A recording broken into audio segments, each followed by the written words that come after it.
Bom dia, boa tarde, boa noite a todos vocês que nos acompanham. Chegando agora o nosso Front Podcast. Aqui ao meu lado, Sidney Moraes, nessa batalha de tocar esse projeto. Sidney, hoje a gente tem dois convidados especiais. Um que o meu amigo Flávio Azevedo e Sérgio 90 aí, que são percussores na cidade, sempre falaram que dá muita audiência.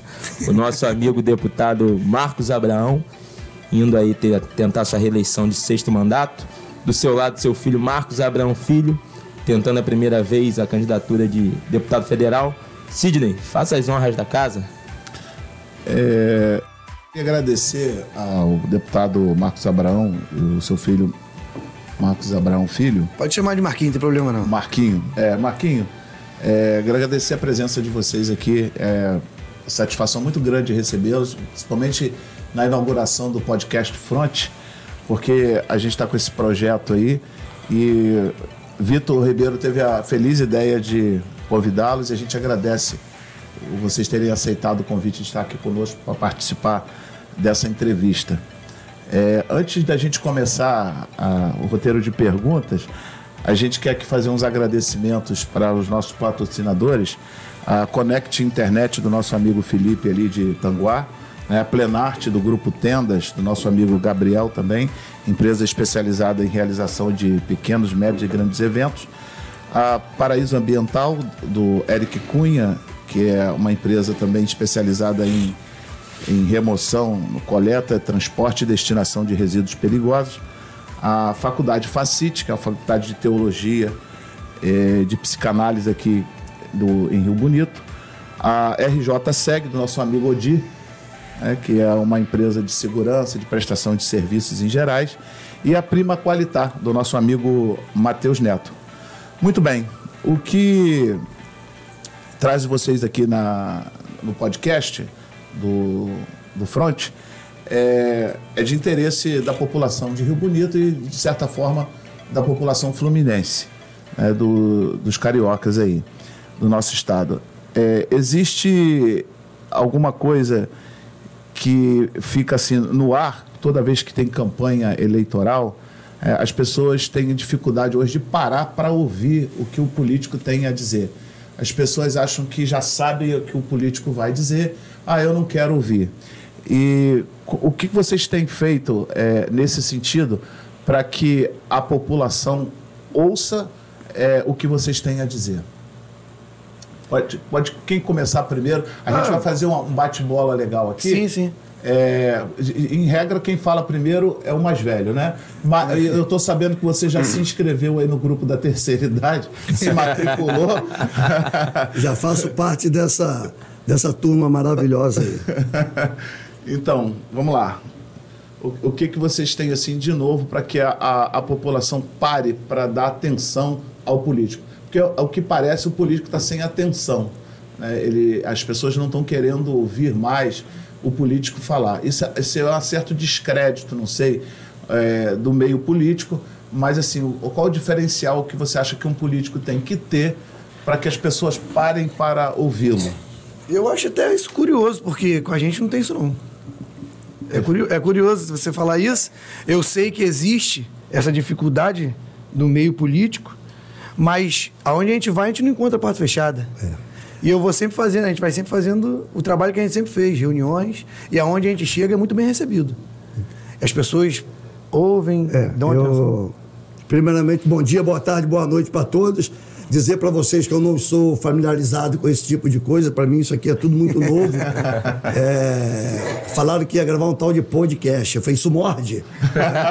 Porque eu já estava acostumado, como o meu querido amigo, e que eu peguei no colo, Vitor, falou aqui dos meninos aí, que sempre participamos nos áureos tempos, que agora eu faço parte da terceira idade, né? Já estou com o meu cartão de estacionamento. Eu fico feliz, sabe, doutor Sidney? Você está falando de Sidney, você tem que dizer que o homem é doutor, advogado. Doutor, Dê crédito a quem tem que ter. Sem dúvida. Afinal de contas, ele estudou, fez uma faculdade. Ele pediu, por favor, não fala doutor. Não, mas não tem jeito, eu dou crédito a quem tem. E um abraço para os seus patrocinadores, que eu vi aqui, só gente boa. O Odi é um querido, é um amigo da empresa de segurança. O Matheus Neto nem se fala, e deixa aqui registrado, foi um dos maiores adversários que eu tive na minha vida pública, foi o Matheus Neto. Matheus Neto deu trabalho. Marcos Abraão, esse nome dá trabalho, Matheus Neto deu trabalho. Também. Eu na época, que todos saibam disso, que nós sempre fomos amigos, que tem muita gente, doutor, que confunde a política com amizade e inimizade. O Matheus Neto sempre foi querido, porque eu sempre gostei muito do pai dele, sempre me dei muito bem com o pai dele. E eu torci, na época, para que ele ganhasse, para nós termos 2 deputados estaduais na Alerj. Bateu na trave. E ele ficou um pouco desiludido com aquilo, tá? E falou para mim que não viria mais. Mas um abraço para o Matheus Neto, para a empresa dele, fui lá visitar. Que coisa fantástica, maravilhosa, com orgulho que dá para a gente saber que é de Rio Bonito, essa empresa fantástica, o trabalho que ele desenvolve. Eu fiquei encantado com tudo aquilo que eu vi e espero que ele progrida mais e que continue gerando mais emprego, não só para Rio Bonito, mas como nossa região, que ele tem trabalho em toda a região. Cachoeiras de Macacu, Itaboraí, etc. E Saquarema. E vai por aí afora. Bacana, inclusive os 2 hospitais. Isso. Com nota, os 2 primeiros de excelência de atendimento é administrado pelo Matheus Neto. Muito bacana. Super competente, né? Muito competente. O nosso amigo da internet, né, da Connect, que é, enfim, o da empresa de tendas, eu não posso nem falar porque eu chamo ele de irmão, o pai dele eu chamo de irmão. O Miguelzinho? O Miguel é meu irmão querido. Enfim, todos que você falou aí, eu fico muito orgulhoso em ver que todos eles estão patrocinando, estão participando disso daí, que é muito bacana. Agora, o que diz respeito à credibilidade da política, eu fico tranquilo em falar isso, porque eu tenho 6 mandatos, né? Quando o Vitor falou indo para o 6º de deputado, que na verdade são 7 ao todo, quando a gente faz esse trabalho, essa coisa toda. E como meu filho acabou de falar, nós encontramos sempre muita receptividade onde vamos. As pessoas vêm mais agradecer do que ouvir. E isso é muito bacana. Aonde eu vou, as pessoas vão te agradecer, porque você sempre atendeu, sempre teve portas abertas, sempre recebeu a família, ajudou, não sei o quê. Aonde eu vou, doutor Sidney, não tenha dúvida disso, que aonde eu vou, nos 4 cantos do estado do Rio de Janeiro, nós somos muito recebidos. E quando o Marquinho lançou a candidatura dele, aonde nós vamos, ele também está sendo muito bem atendido. Então, por isso, respondendo a sua pergunta, nós, como o Marquinho também já respondeu aqui antes, nós não encontramos essa dificuldade, não. Nós, pelo contrário, nós temos encontrado muita receptividade, as pessoas abraçando e dando o apoio que sempre deram. Isso é bacana, deputado. Agora, o político, ele já nasce pronto ou ele é construído? Olha, depende. Eu descobri sem querer que eu levava jeito para coisa.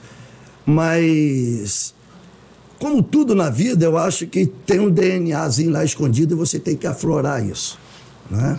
E eu tô vendo que tem pessoas que têm um pouquinho mais de talento para política. Outros não. Tem uns até que forçam a barra um pouquinho e tudo mais, mas tem que ter um talento já nascido dentro de você. Quem tem um talento desenvolve... Eu acho que é mais um lado de não de talento, mas do jeito da pessoa. Né? Carisma. Eu acho que é isso. Não se forja o político, né? Eu acho que é isso. O Sidney citou aqui a questão do nosso deputado estar aí na terceira idade. Eu queria perguntar tanto para o Marquinhos quanto para o Marcos, o que vocês acham que a política pode fomentar para que haja uma assistência social para os idosos? Até em questão de políticas públicas. A gente vê uma dificuldade muito grande em se cuidar da terceira idade. Eu queria saber do Marquinhos e do Marcos também o que vocês têm pensado. Deixa eu começar essa. Eu vou deixar a política pública para você. Uma coisa que eu tenho notado dessas caminhadas nossas e alguns projetos que eu estou próximo, que as pessoas também nos ajudam, eu tenho notado uma deficiência no caso do lazer da terceira idade.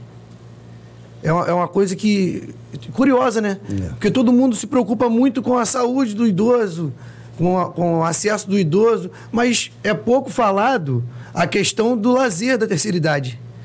E as pessoas pedem muito isso pra gente também. Isso é bem curioso. Eu estou até começando a pesquisar um jeito da gente conseguir ajudar mais isso, atender melhor essa atender melhor, porque que nós já fazemos. Você mesmo é percursor de vários projetos, não só em Rio Bonito também, como em outros lugares. Sim. Né? Do idoso. E o que nós temos que também atentar para o detalhe, que a gente fala de idoso, aí você pensa no vovozinho de bengala, com dificuldade de andar aqui. Agora ele vai se defender um pouquinho. Não, hoje você não vê mais isso. Não vê. Nós temos um projeto lá que aquelas amigas lá maravilhosas. De Manilha, né? Desenrola, bate, volta no Marquinhos. Elas são fantásticas. Elas são animadas. E você não vê ninguém lá com espírito de velho. Você vê pessoas na melhor idade, conforme todos nós falamos, né? Com disposição, com físico, entendeu? Um vigor físico fora de série. A terceira idade está muito evoluída. A mente não envelhece, né? O corpo que se envelhece. Eu vou falar aqui de experiência própria. Quanto mais idade, melhor de cabeça. A cabeça fica mais rápida. É óbvio que o corpo cansado, né? Não acompanha. Não acompanha. Mas a cabeça fica muito rápida, doutor Sidney. Em alguns dos casos, que nós temos uns de idade aí que dá show, né? Mas sempre é assim. Mas né? aí a gente vamos falar da minha mãe, com 88 anos. Que cabeça? Minha mãe tem uma cabeça acelerada. A minha avó é muito ativa, muito. A minha avó, a bisavó dele, no caso, também já tinha cabeça boa, aos 90 e tantos anos. Sabia a data de nascimento, nome de tudo quanto é neto, bisneto, o candidato Marquinho, ele levantou uma questão aqui interessante. Aqui em Rio Bonito a gente notava, talvez ainda note, eu não tenho reparado muito ultimamente, mas os aposentados em Rio Bonito, as pessoas de terceira idade, eles ficavam muito sentados ali naquela beiradinha da calçada da Nalim, né? E depois passaram a sentar lá na beirada lá do Banco Santander, ociosos, assim, para bater papo, principalmente. Eu já fui em algumas cidades pelo Brasil, onde tem uma rua, tipo aquela que é a Rua dos Bancos, né? Onde tem mesas que são tabuleiros de dama, de xadrez, né?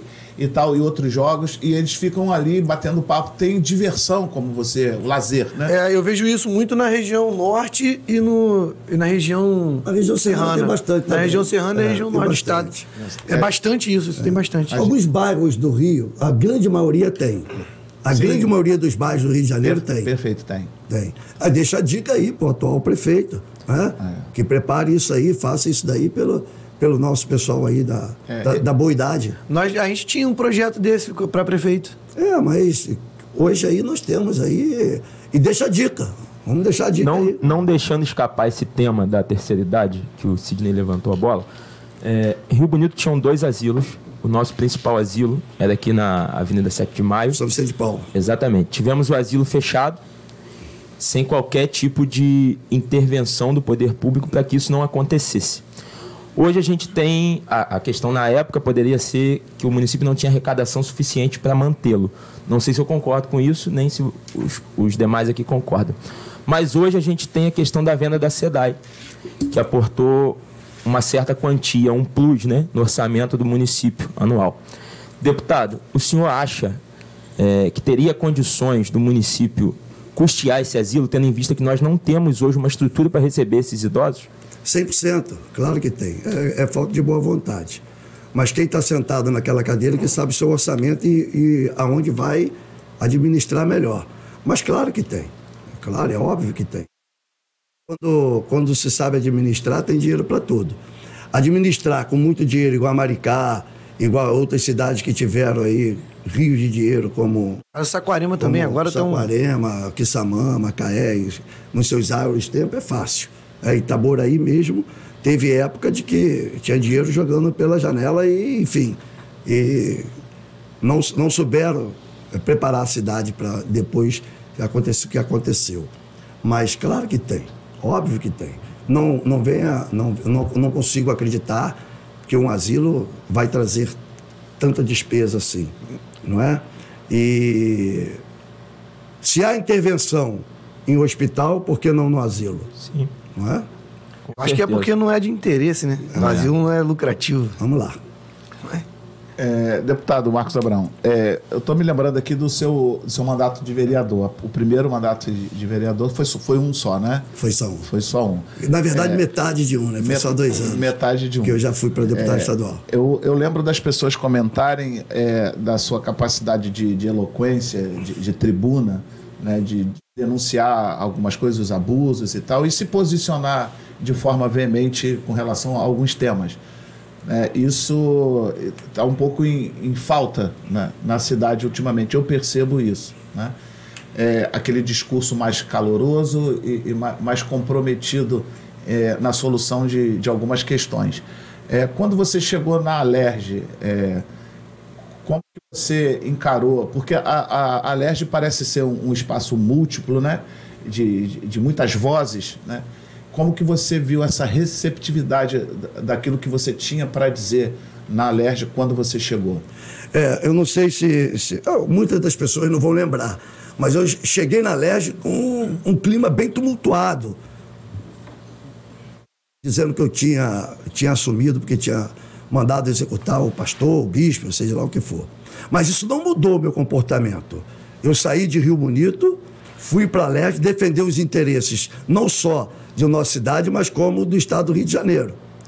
E lá eu fiz um trabalho até bem melhor do que Rio Bonito, porque a voz ecoa mais longe. Então, não tive problema nenhum de manter, como eu mantenho até hoje, a minha opinião sobre os assuntos de interesse da população. Não, se tiver de denunciar, eu denuncio. Se tiver de falar, eu falo. Se tiver de elogiar, eu elogio. E é assim que eu sempre trabalhei. Eu sempre disse, o meu mandato não é mandato para obedecer a governador, executivo, prefeito, seja lá quem for. Meu mandato é do povo, da população.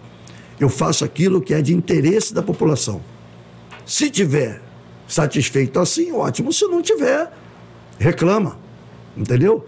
E eu estou lá sempre defendendo os interesses da população. E caminho muito bem dentro da Alerj. Não só com os meus pares, mas também com todos os governadores que eu já tive o prazer de estar trabalhando. Haja visto, doutor Sidney, que nós temos 5 mandatos. Meu filho costuma dizer nas reuniões que você ser enganado uma vez é normal, 2 é possível, 3 é demais, mas 5 vezes você não consegue enganar. 5 vezes é impossível.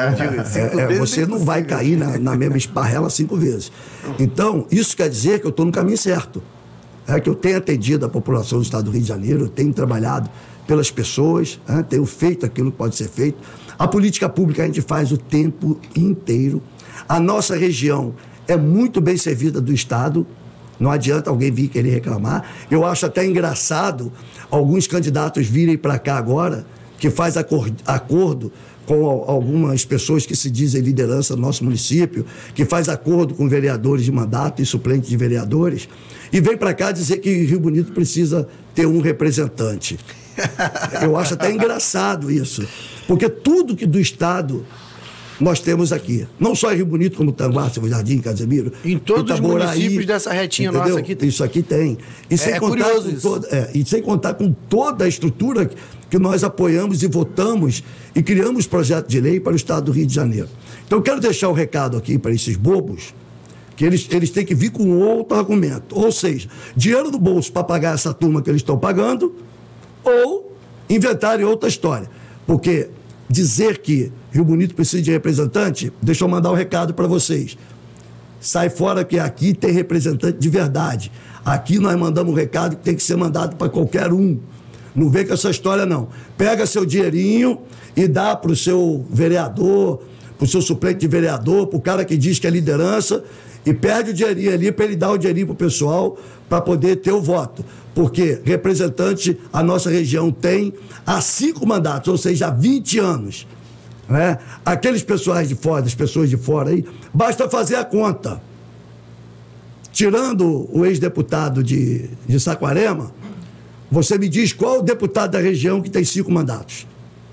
Fala, doutor Cid. Da região não teve ninguém que reelegeu. Fala, Vitor, você quer... Só em âmbito estadual, só o Átila Nunes e o... Não, eu estou falando da nossa região. Não existe. Estou falando. Não tem. Então não vem com essa conversa fiada, não, que isso não cola.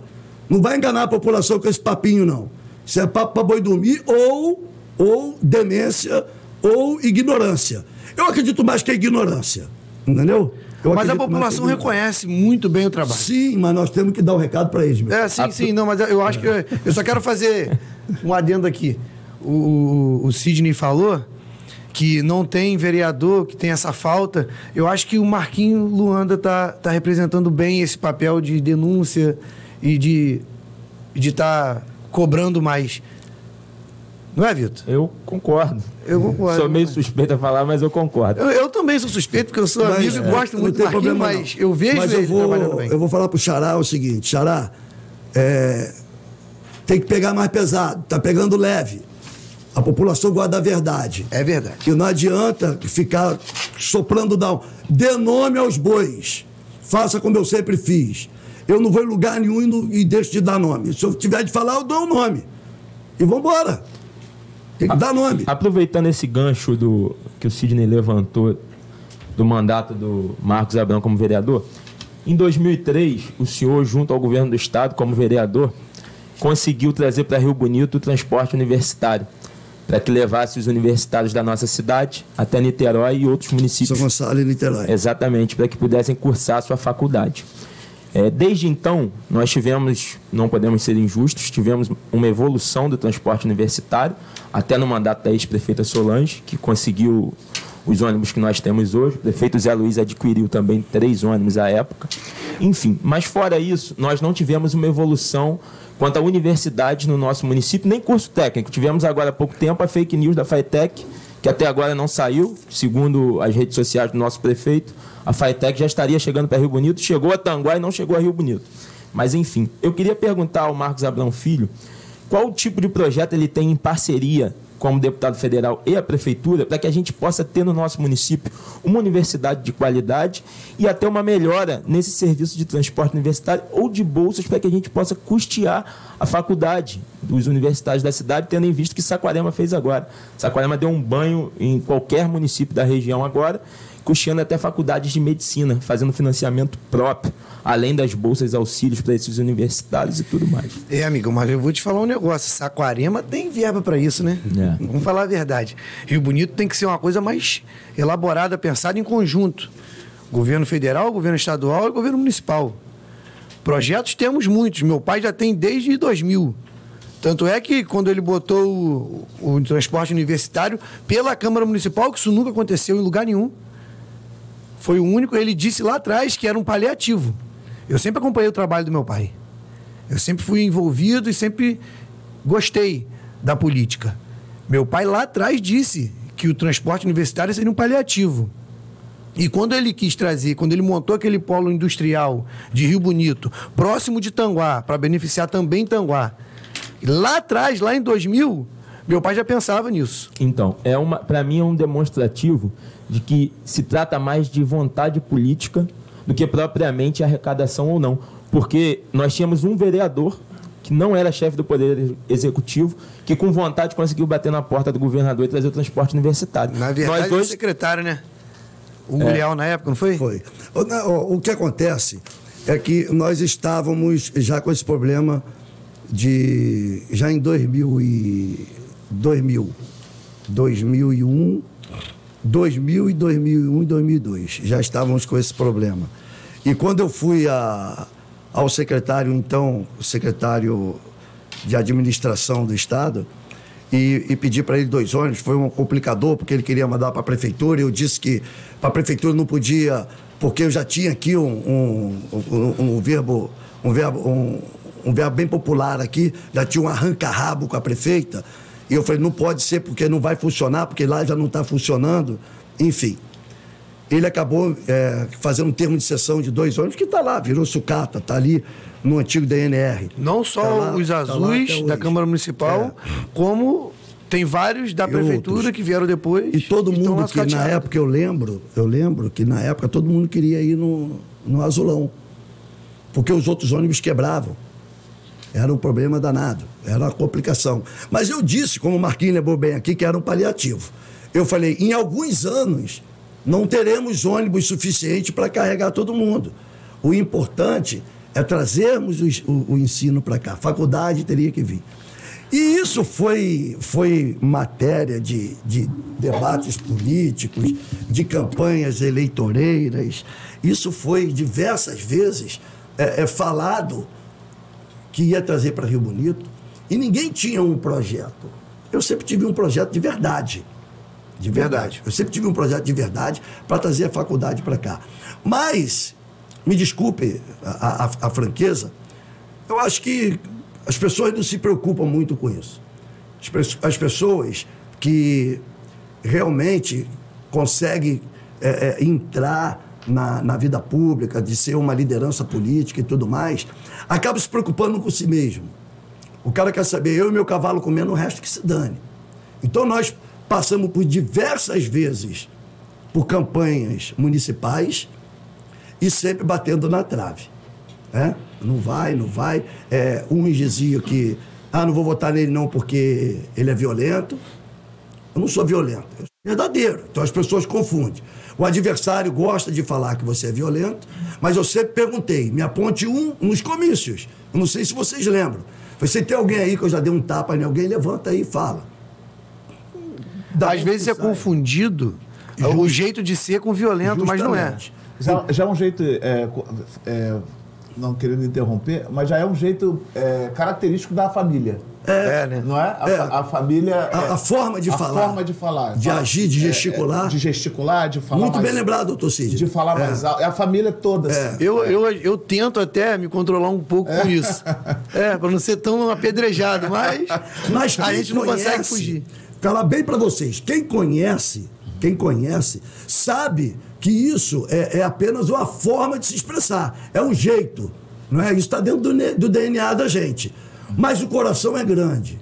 A vontade é imensa. E o que a gente sempre quer é trabalhar pela nossa população. É trabalhar pela nossa região, pelo nosso estado. É o que eu venho fazendo ao longo desses 20 anos.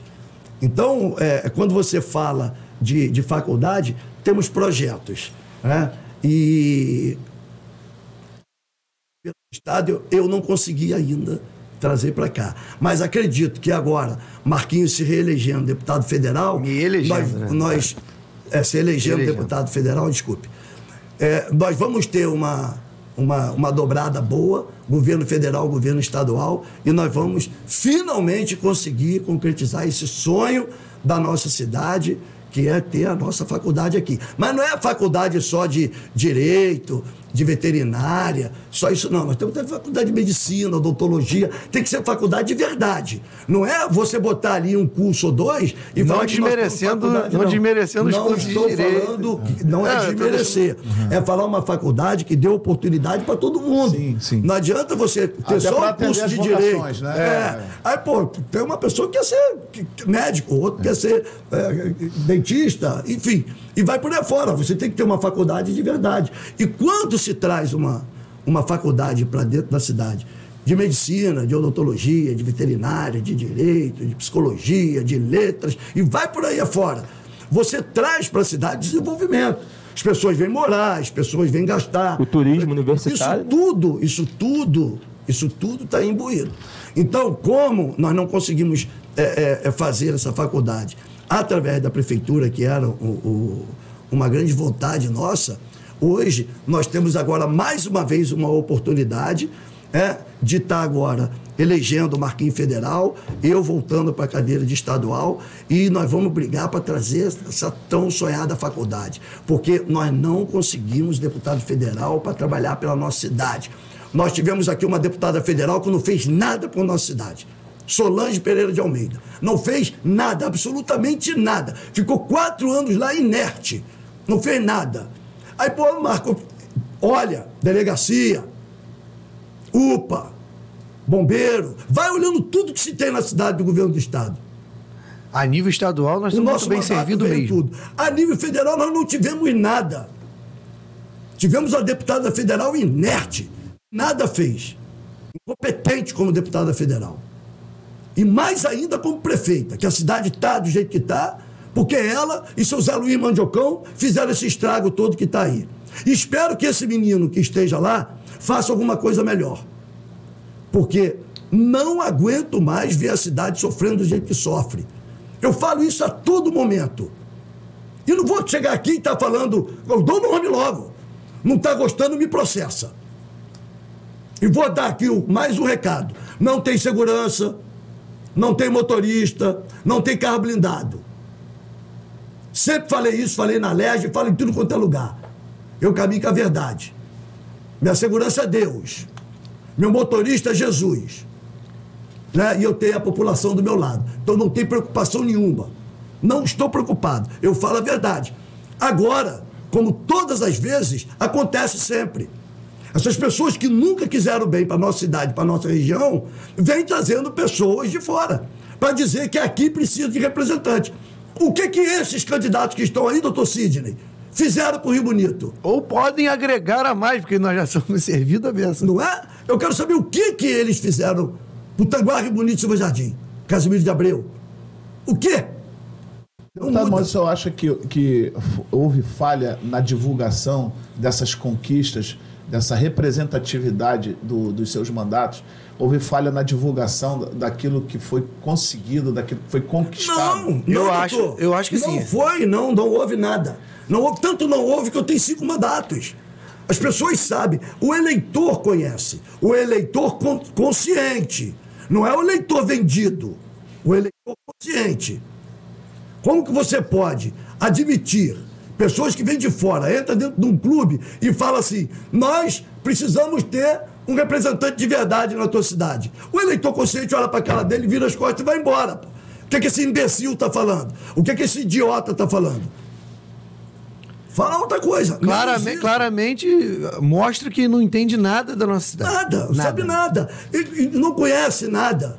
O senhor me fez lembrar da década de 80, com essa questão ainda de educação, o Colégio Desembargador, né, na Bela Vista, tinha cursos do SENAC, na época, curso de bombeiro hidráulico, de eletricista, porque, como se diz, tem pessoas que têm variados dons e inclinações profissionais. Sim.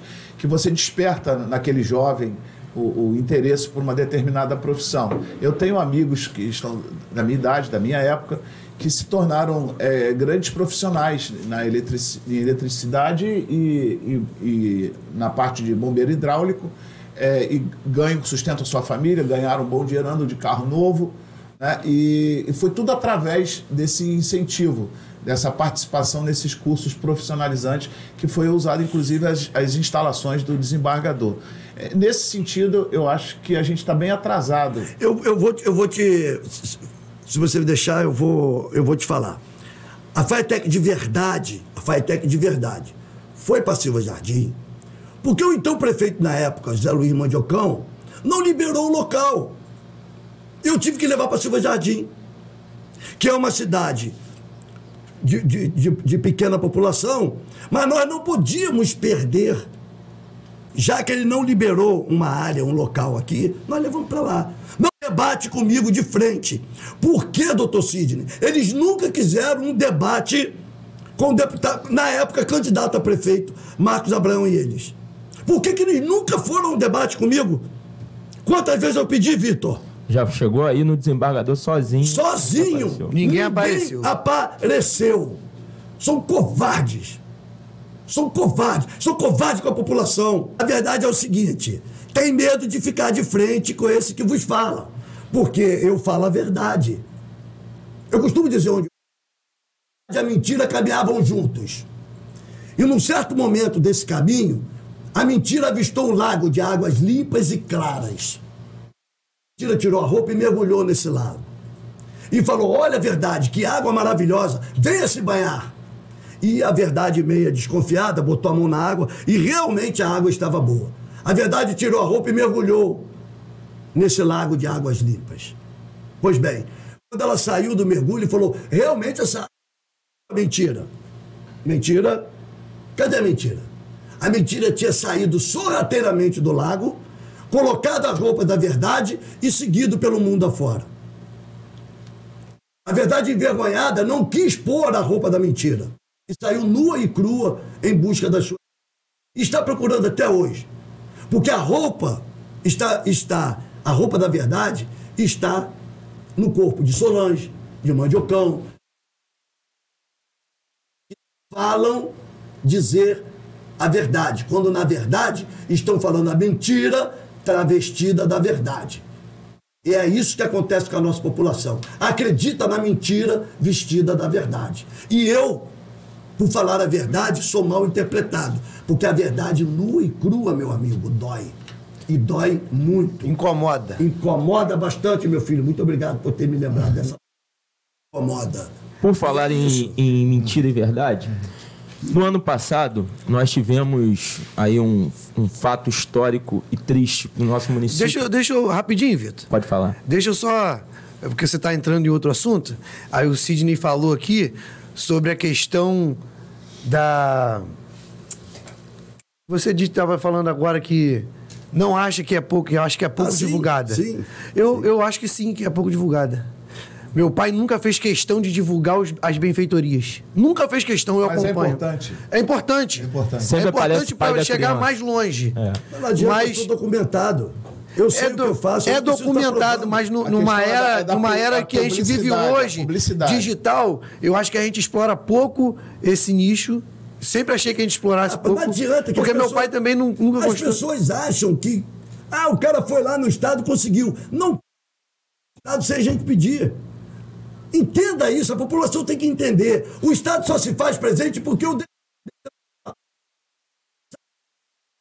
Coisa que eu vou deixar aqui. Iluminação, não deixa fechar o hospital. Tentaram fechar o hospital 3 vezes. Tem o secretário embaixo do braço, ele veio lá. Pergunta ao doutor Anselmo. Veio.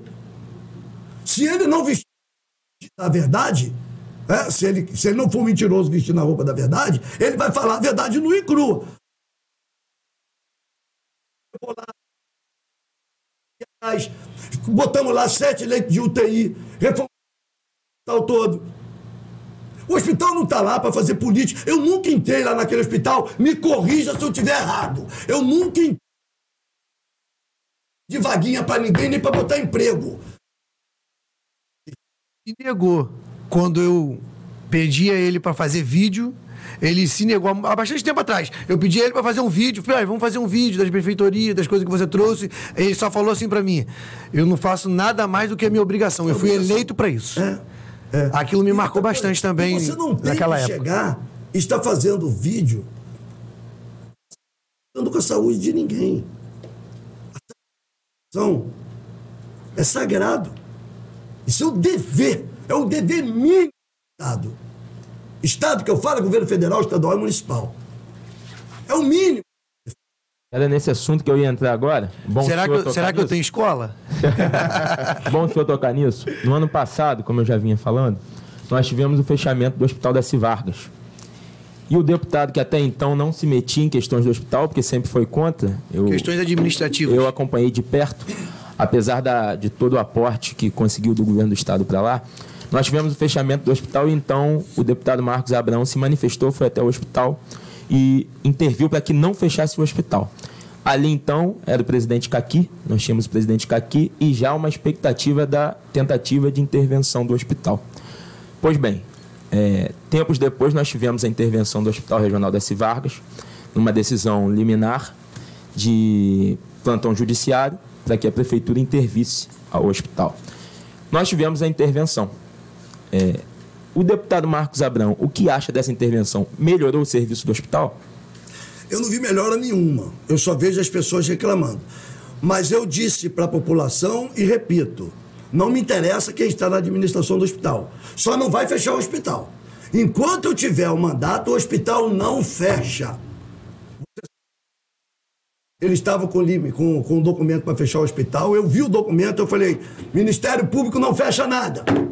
Manda o juiz assinar.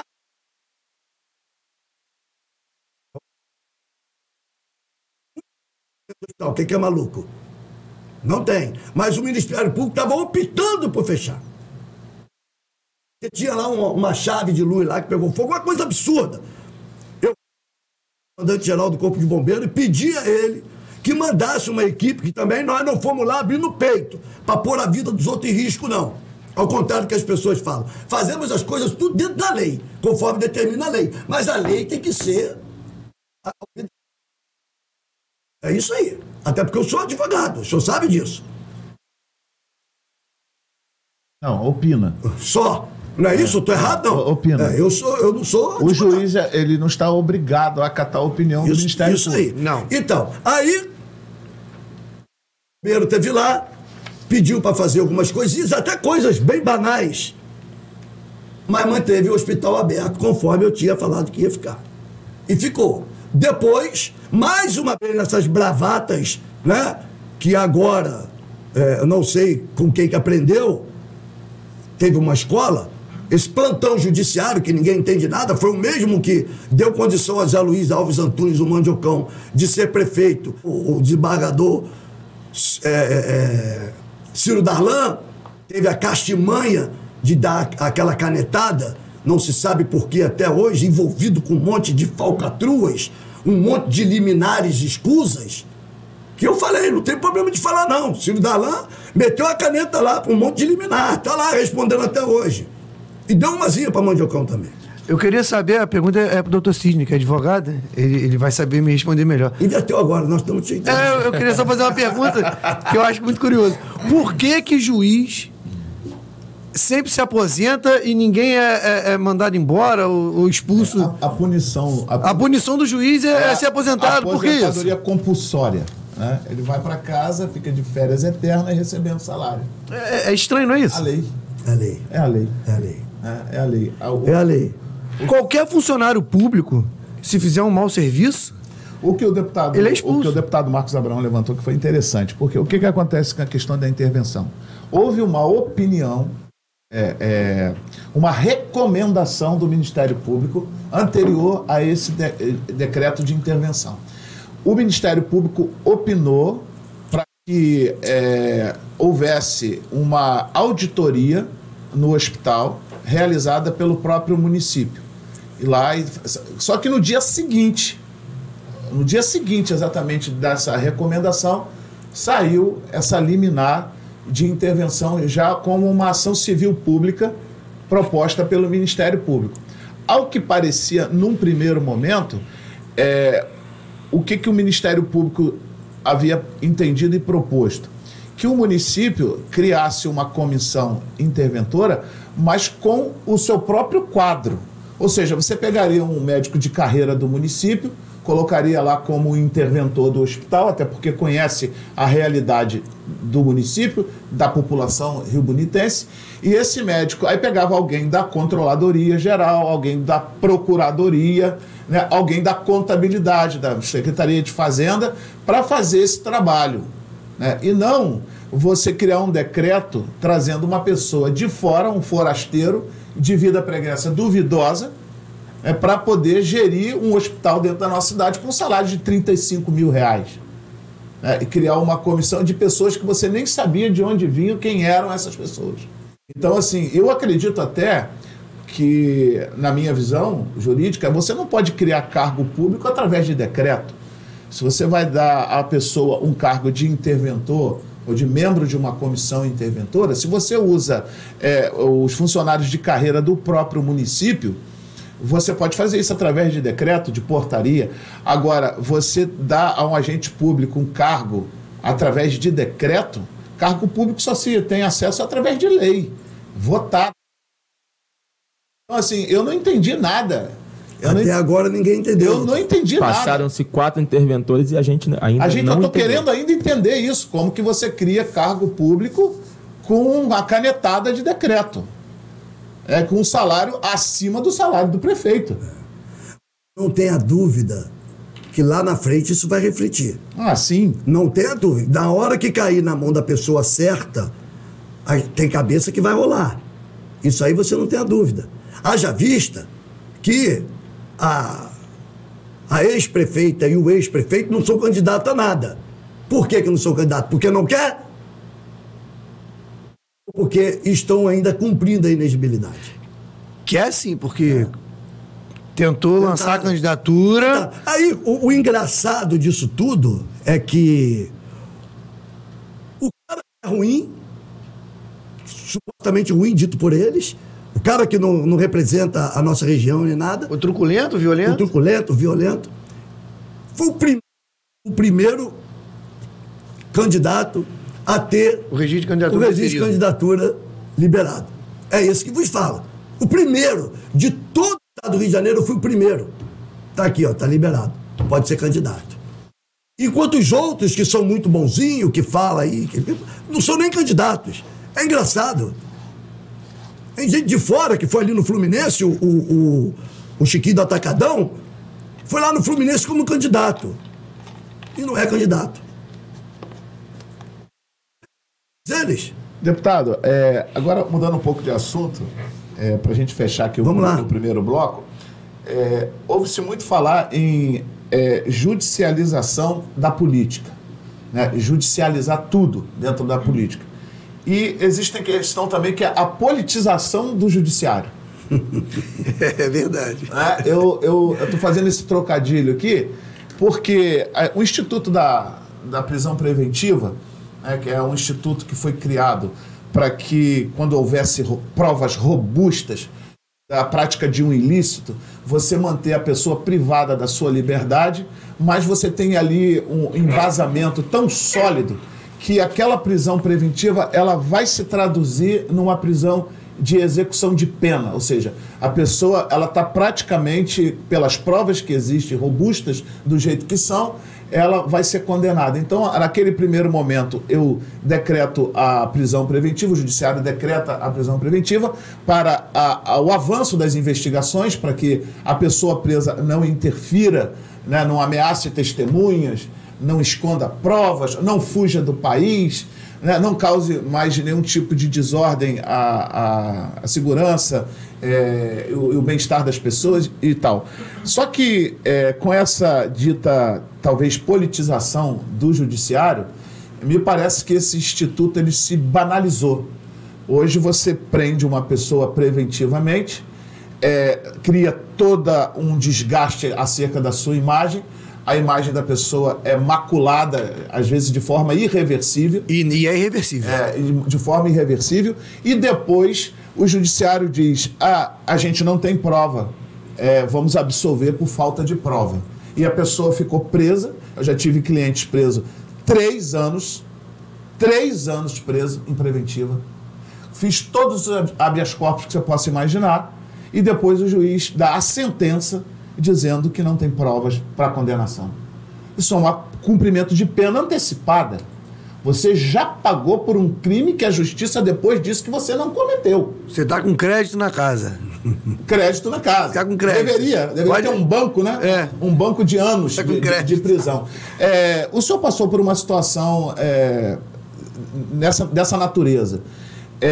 O senhor acha que o senhor saiu enfraquecido ou fortalecido dessa situação? Olha, depende pelo ângulo que você vê a coisa. Politicamente, eu saio fortalecido porque essa operação Lava Jato hoje, todo mundo está vendo que foi uma operação que a justiça criou para tentar pegar o poder. Todo mundo sabe do pilantra que é o Sérgio Moro, esse vagabundo. Todo mundo sabe dos safados da Operação Lava Jato, como Dallagnol e companhia. Todo mundo sabe do desembargador Abel, pilantra safado que pediu aposentadoria logo assim que nós saímos, que ele ficou com medo, que ele tem que responder ainda. Aquela coisa toda. Por que o cara, desembargador federal, pede aposentadoria 13 anos antes da expulsória? Alguma coisa tem. Alguma coisa tem. Que ele mandou prender sem saber o porquê. Aquilo que você acabou de falar. Vai lá e pega. Escolheu 5 e jogou lá dentro. A bel prazer. Sem prova nenhuma. Muito menos robusta. Mas, basicamente, a gente sai fortalecido. Por quê?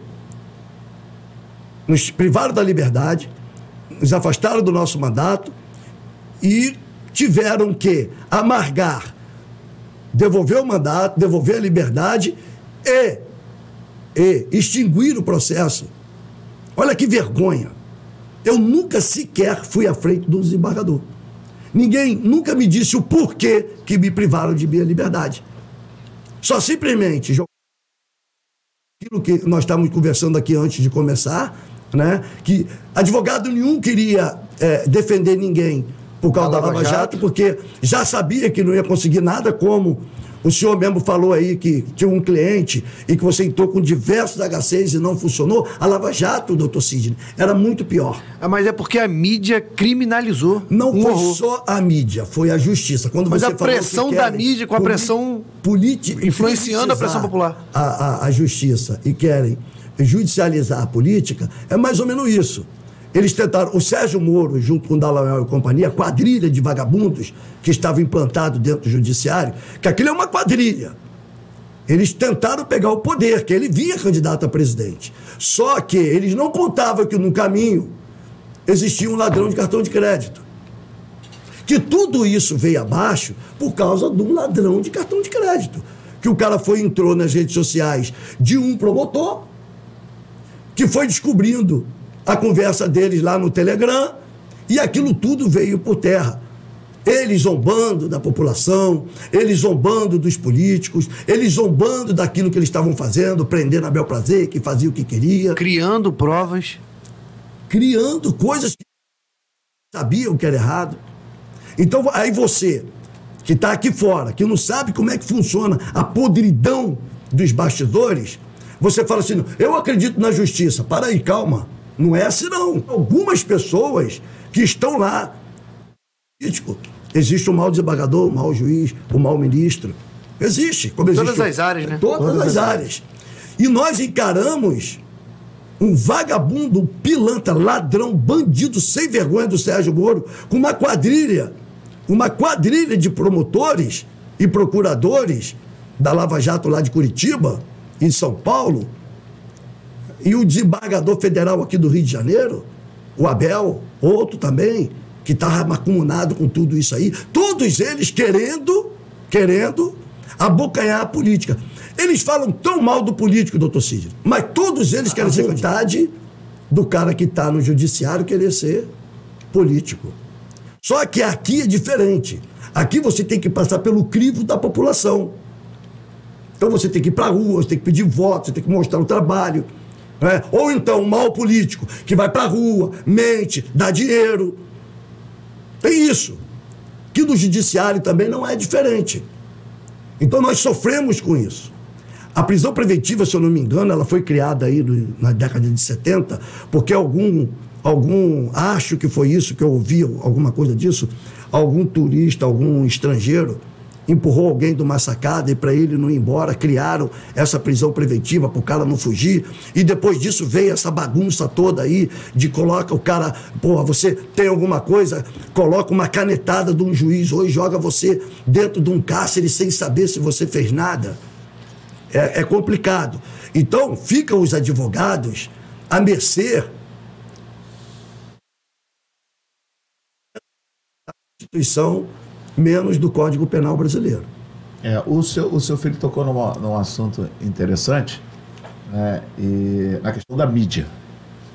A mídia influencia, sim. 100%. 100%. 100%. Né, nós tivemos um caso recente da prisão do oficial de justiça aqui, o Marcelo. Tudo bem que ele pode ter cometido um ato desrespeitoso. Um excesso. Ele cometeu um excesso, mas não acredito que foi maldoso. Não foi. Dentro de um contexto, né, festivo, é como se um repórter entrasse no meio de uma micareta, no carnaval. Né? Eu já vi repórter da Sport TV, vídeo dele sendo beijado, as mulheres fazendo a entrevista, aquela brincadeira e tal. Foi um excesso. Então, vai para a audiência de custódia, onde a liberdade provisória é concedida, deve ser concedida. Já foi. Não foi. A liberdade provisória foi concedida. A prisão em flagrante... sim, depois foi feito... A liberdade provisória foi negada, ela foi convertida, o flagrante em preventiva, sem nenhum fundamento. Qual era o fundamento? Que a gente sabe qual era. Imprensa em cima. Imprensa em cima. A mídia. Aí o juiz natural da causa, quando foi distribuído. Fica pressionado. Aquele que do flagrante fica pressionado. Mas o outro que recebeu o expediente, o juiz natural da causa, ele olhou e falou assim, não tem condição. Tá, solta. Mas cria esse constrangimento, cria essa situação desnecessária. Olha, foi um absurdo a violência que a mídia tratou aquele caso. Tudo bem, ele não poderia ter dado beijinho na menina, mas o tempo inteiro ela estava aproveitando deles pulando ali atrás, tá? Não sei o quê. Não poderia tocar nela. Tá, fato. A mulher não está ali para isso, como o homem também não está. Não, Mas ele tem que responder por alguma coisa? Sim, fato. Mas chegar ao ponto de tirar a liberdade do cara por causa de um ato daquele ali, num momento de alegria, que com certeza o cara pode ter tomado uma cervejinha ou outra, não estava assim no juízo perfeito dele por causa do álcool, que não é proibido. Mas não foi uma coisa que mudou... Que está vendendo dentro do estádio. É proibido dirigir e beber. Agora, não é proibido você beber para torcer para o seu time. Tudo isso é louvável, que não pode. Mas daí a tirar a liberdade do cara, seja por um dia ou dois, por causa de um ato impensado daquele ali, vamos e convenhamos. É um excesso absurdo. É um excesso absurdo. Não há necessidade disso. Marquinhos, a próxima pergunta vai para você, tendo em vista que Sidney falou aqui quanto à prisão, que causa danos irreversíveis na imagem da pessoa que é presa e danos irreversíveis para a família. Eu queria que você falasse um pouquinho como foi para vocês, família, principalmente você que sempre foi um companheiro absurdo do seu pai, de ter passado por tudo que vocês passaram com a prisão do seu pai. Para mim é um assunto um pouco delicado de se tratar, por conta de que quem sofre de verdade é a família. Eu sempre falei isso. Que quando algumas pessoas procuram a gente para ajudar, pessoas que foram presas e tudo, meu pai sempre diz, não interessa o que ele fez, vamos ajudar porque a família não tem nada com isso. Quer falar, pai? Pode falar você. Não, você queria fazer alguma... Não, só concordei. Tá bom. Só concordei. Então é um assuntozinho delicado, a família sofre. Eu sei o que eu passei por conta dessa injustiça que meu pai sofreu. Mas em momento nenhum me deixei abalar. Quando eu cheguei lá dentro, na primeira visita, eu fui o primeiro a visitar. De todos, eu fui o primeiro a conseguir a carteira. Eu cheguei lá, abracei meu pai e falei assim, vamos embora, vamos para dentro, não vamos desistir não, que ninguém vai derrubar a gente. Aí meu pai, é isso mesmo. Esse é o pensamento. Não vamos deixar a fé abalar. E eu nunca deixei a fé abalar. Eu sempre acreditei que a gente ia dar a volta por cima, porque eu sabia que tudo aquilo que estavam falando da gente era mentira. Que a gente era inocente. É inocente. Nós somos inocentes. Mas a questão familiar sofre demais. Eu vi o sofrimento da minha mãe, eu vi o sofrimento do meu irmão, das minhas tias, que também são muito ligadas ao meu pai. Então, é complicadinho. Sua avó. Minha avó, então, que aos 86 anos na época, 86 anos, indo visitar meu pai, tendo que fazer aquela caminhada longa lá, eu sei o que aquelas pessoas passam, o que aquelas famílias passam. Então eu nunca deixo também de estar com a mão estendida para a família do sujeito que foi detido, que está preso, por conta dessa situação também que eu passei. Eu sei que é chato, que muita gente tem uns mimizentos que vai dizer que se defende vagabundo. Não, eu defendo a família. O sujeito que cometeu o crime, ele vai pagar pelo crime dele. Mas a família já está pagando. Mas a família não tem nada com isso. Entendeu? E a família que sofre de verdade, cara, eu vou te falar isso. Eu não tinha ideia do quanto. Mas a partir desse decorrer, dessa situação, eu vi o quanto sofre. E para mim foi a virada de chave.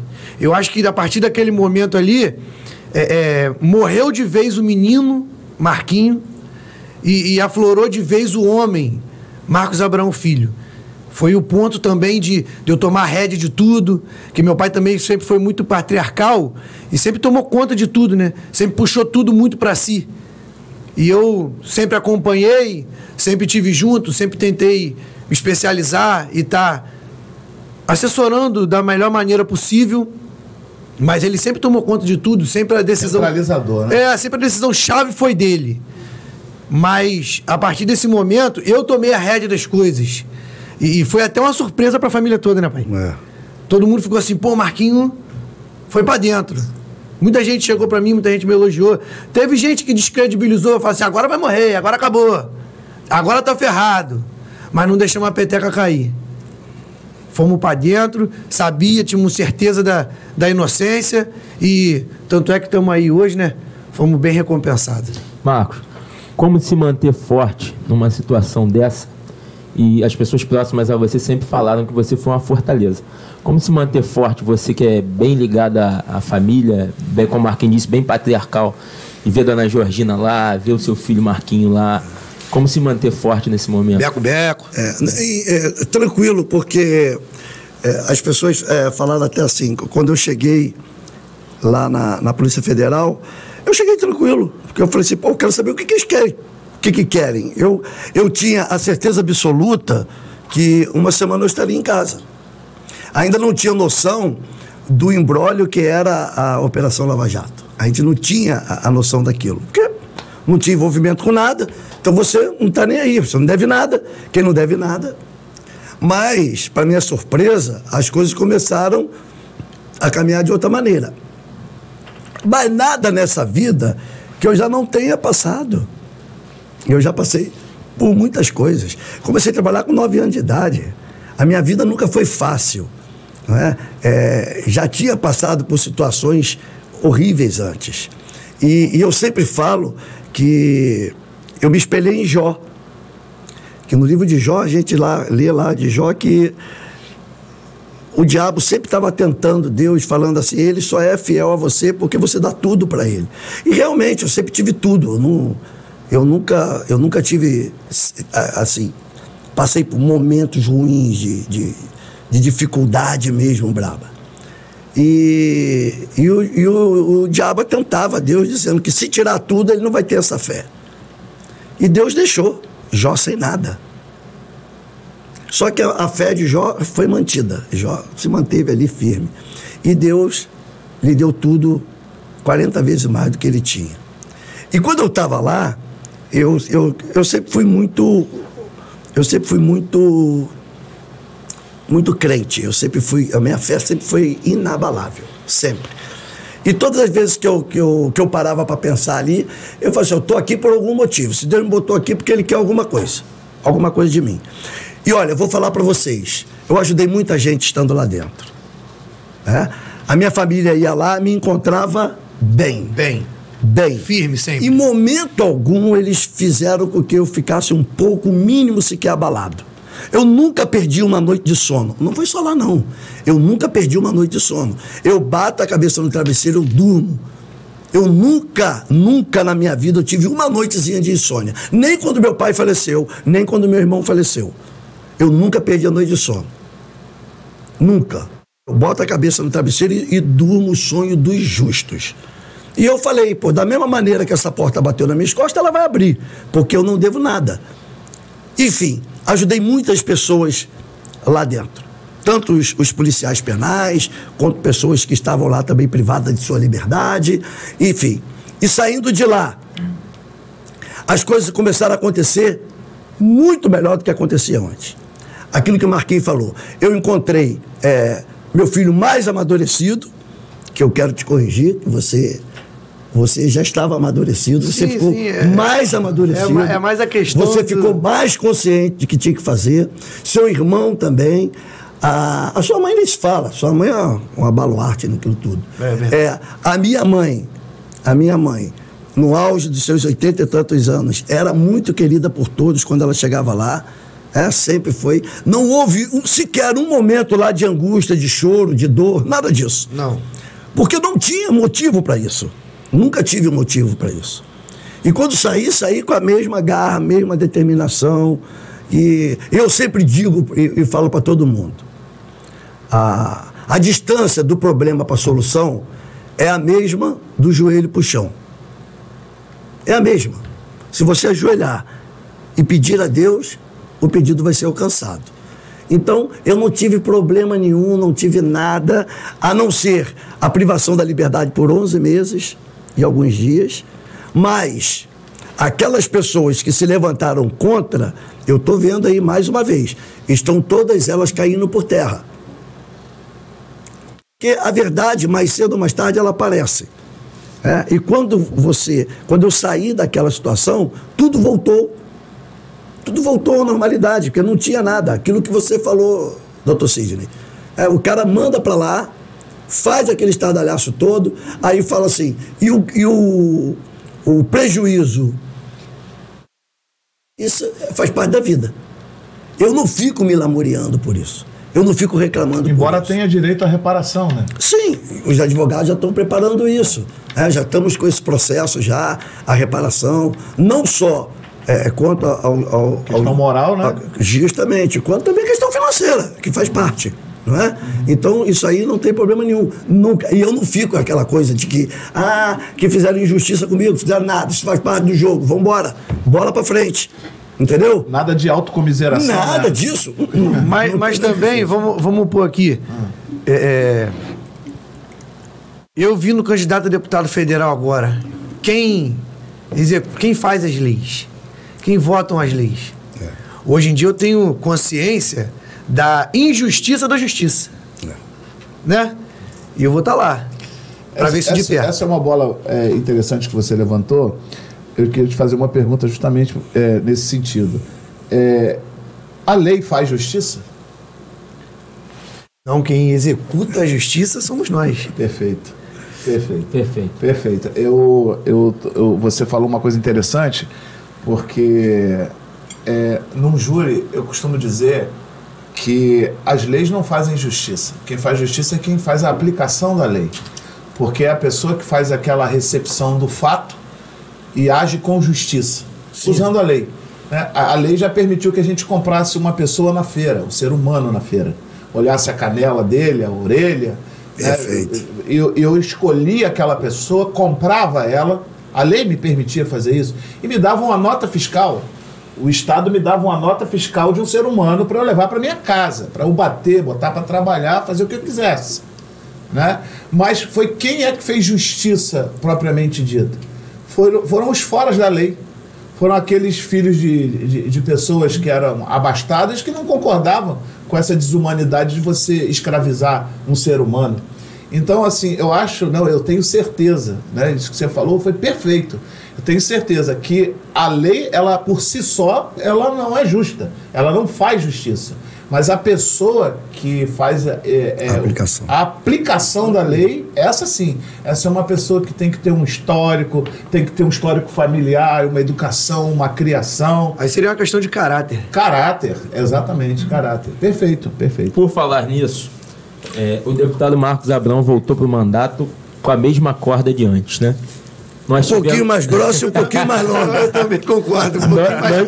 Nós tivemos aí alguns fatos emblemáticos, como a guerra com a Globo, que o senhor deixou claro em plenário, e agora o último episódio está aí na boca da cidade, com o ex-prefeito, ex-Chiquinho do Atacadão, agora Chiquinho da Educação. Eu queria primeiro que o senhor comentasse esse episódio com o repórter da Globo, a sua visão, se mudou alguma coisa. E segundo, eu queria que o senhor emendasse falando do episódio com o Chiquinho da Educação. O grande problema com a Rede Globo não vem da agora. Que muitas das pessoas acham que o meu problema com a Globo é da agora. Não é. O meu problema com a Rede Globo foi no primeiro dia do meu mandato de deputado. Ali começou o meu problema com a Globo. Porque eles ficaram me atacando o tempo inteiro sem me conhecer. E não me davam oportunidade. Como eu não dou oportunidade a ninguém de se defender. E eu aprendi que com eles não se dá entrevista e nem se grava matéria. Tem que ser ao vivo. Se não for ao vivo, não fale. Então, quando eu aprendi isso, as coisas começaram a mudar. E muitas das pessoas, eu falo sempre isso para todos os amigos, todas as pessoas que eu conheço. Se você for dar alguma entrevista para qualquer canal de televisão, pegue que hoje nós temos esse telefone. Você pega alguém, grava e começa a falar com ele. E você grava, porque hoje nós temos essa força que é a internet. A internet hoje mostra o lado escuro, o lado negro da televisão brasileira. eles sempre usaram o canal de televisão para se beneficiar. E as pessoas começaram a ver a Globo da maneira que eu sempre via, quando começou a guerra com o presidente Bolsonaro. Mas o presidente Bolsonaro entrou agora nessa guerra. Eu estou desde 2001 na guerra contra a Globo. Desde 2001, não tem isso. Oi? 2003. Não, quando eu fui vereador. Ah, sim. Eu já comecei a guerra com a Globo aqui. As pessoas costumam dizer que ninguém aguenta 3 meses de guerra com a Globo. Mas eu tô há 22 anos de guerra com eles. Então o deputado já fez pós-doutorado. Já. Eu não tenho problema nenhum e as pessoas ficam... Na LERJ, quando eu vou pra tribuna, os colegas ficam tudo apavorados. Rapaz, você vai falar da Globo?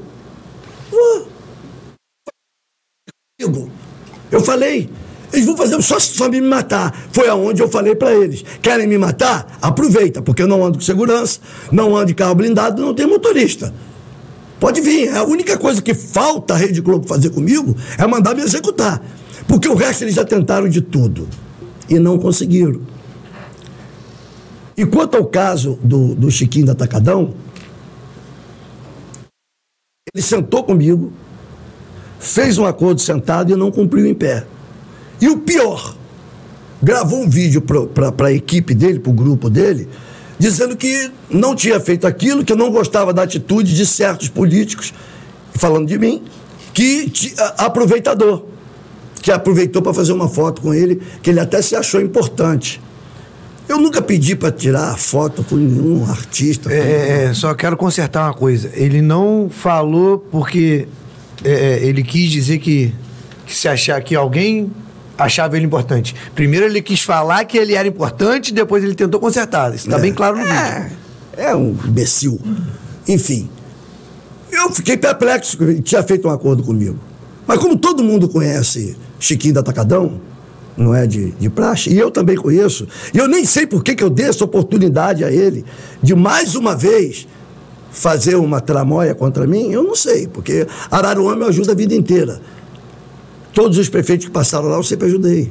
Como ajudo todos os outros municípios. Como ajudei São Pedro da Aldeia, Cabo Frio, enfim. Eu não estou nem aí para quem é prefeito. Eu estou pela cidade. Então eu fiquei... que me mandaram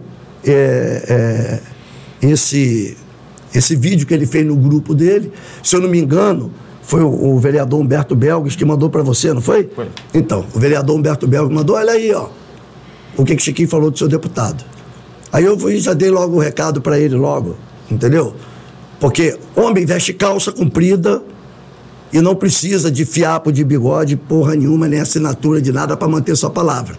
Homem que é homem tem sua palavra. E eu mantenho a minha palavra em qualquer momento. E ele não é homem, ele sempre foi moleque. Nunca teve palavra. O que trata sentado não cumpre em pé.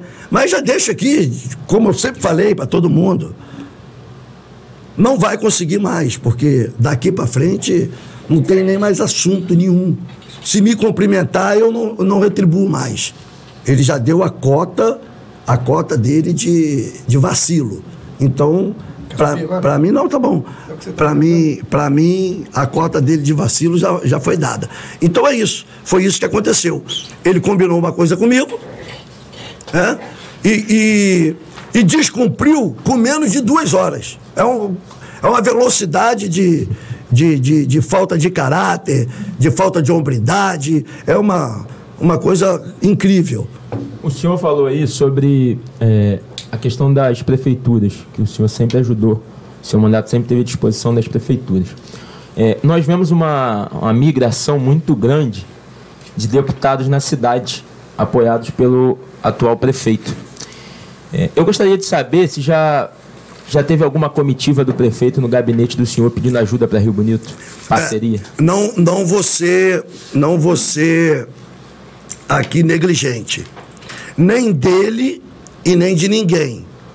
Nunca foi ninguém de prefeito anterior nenhum me procurar. Tudo que eu trouxe para Rio Bonito foi porque tinha que trazer, porque o mandato a gente tem que fazer pela nossa cidade. Agora, nunca houve parceria com a prefeitura. Nunca. Eu falei com o prefeito atual, lá dentro do ginásio, logo no começo do mandato dele.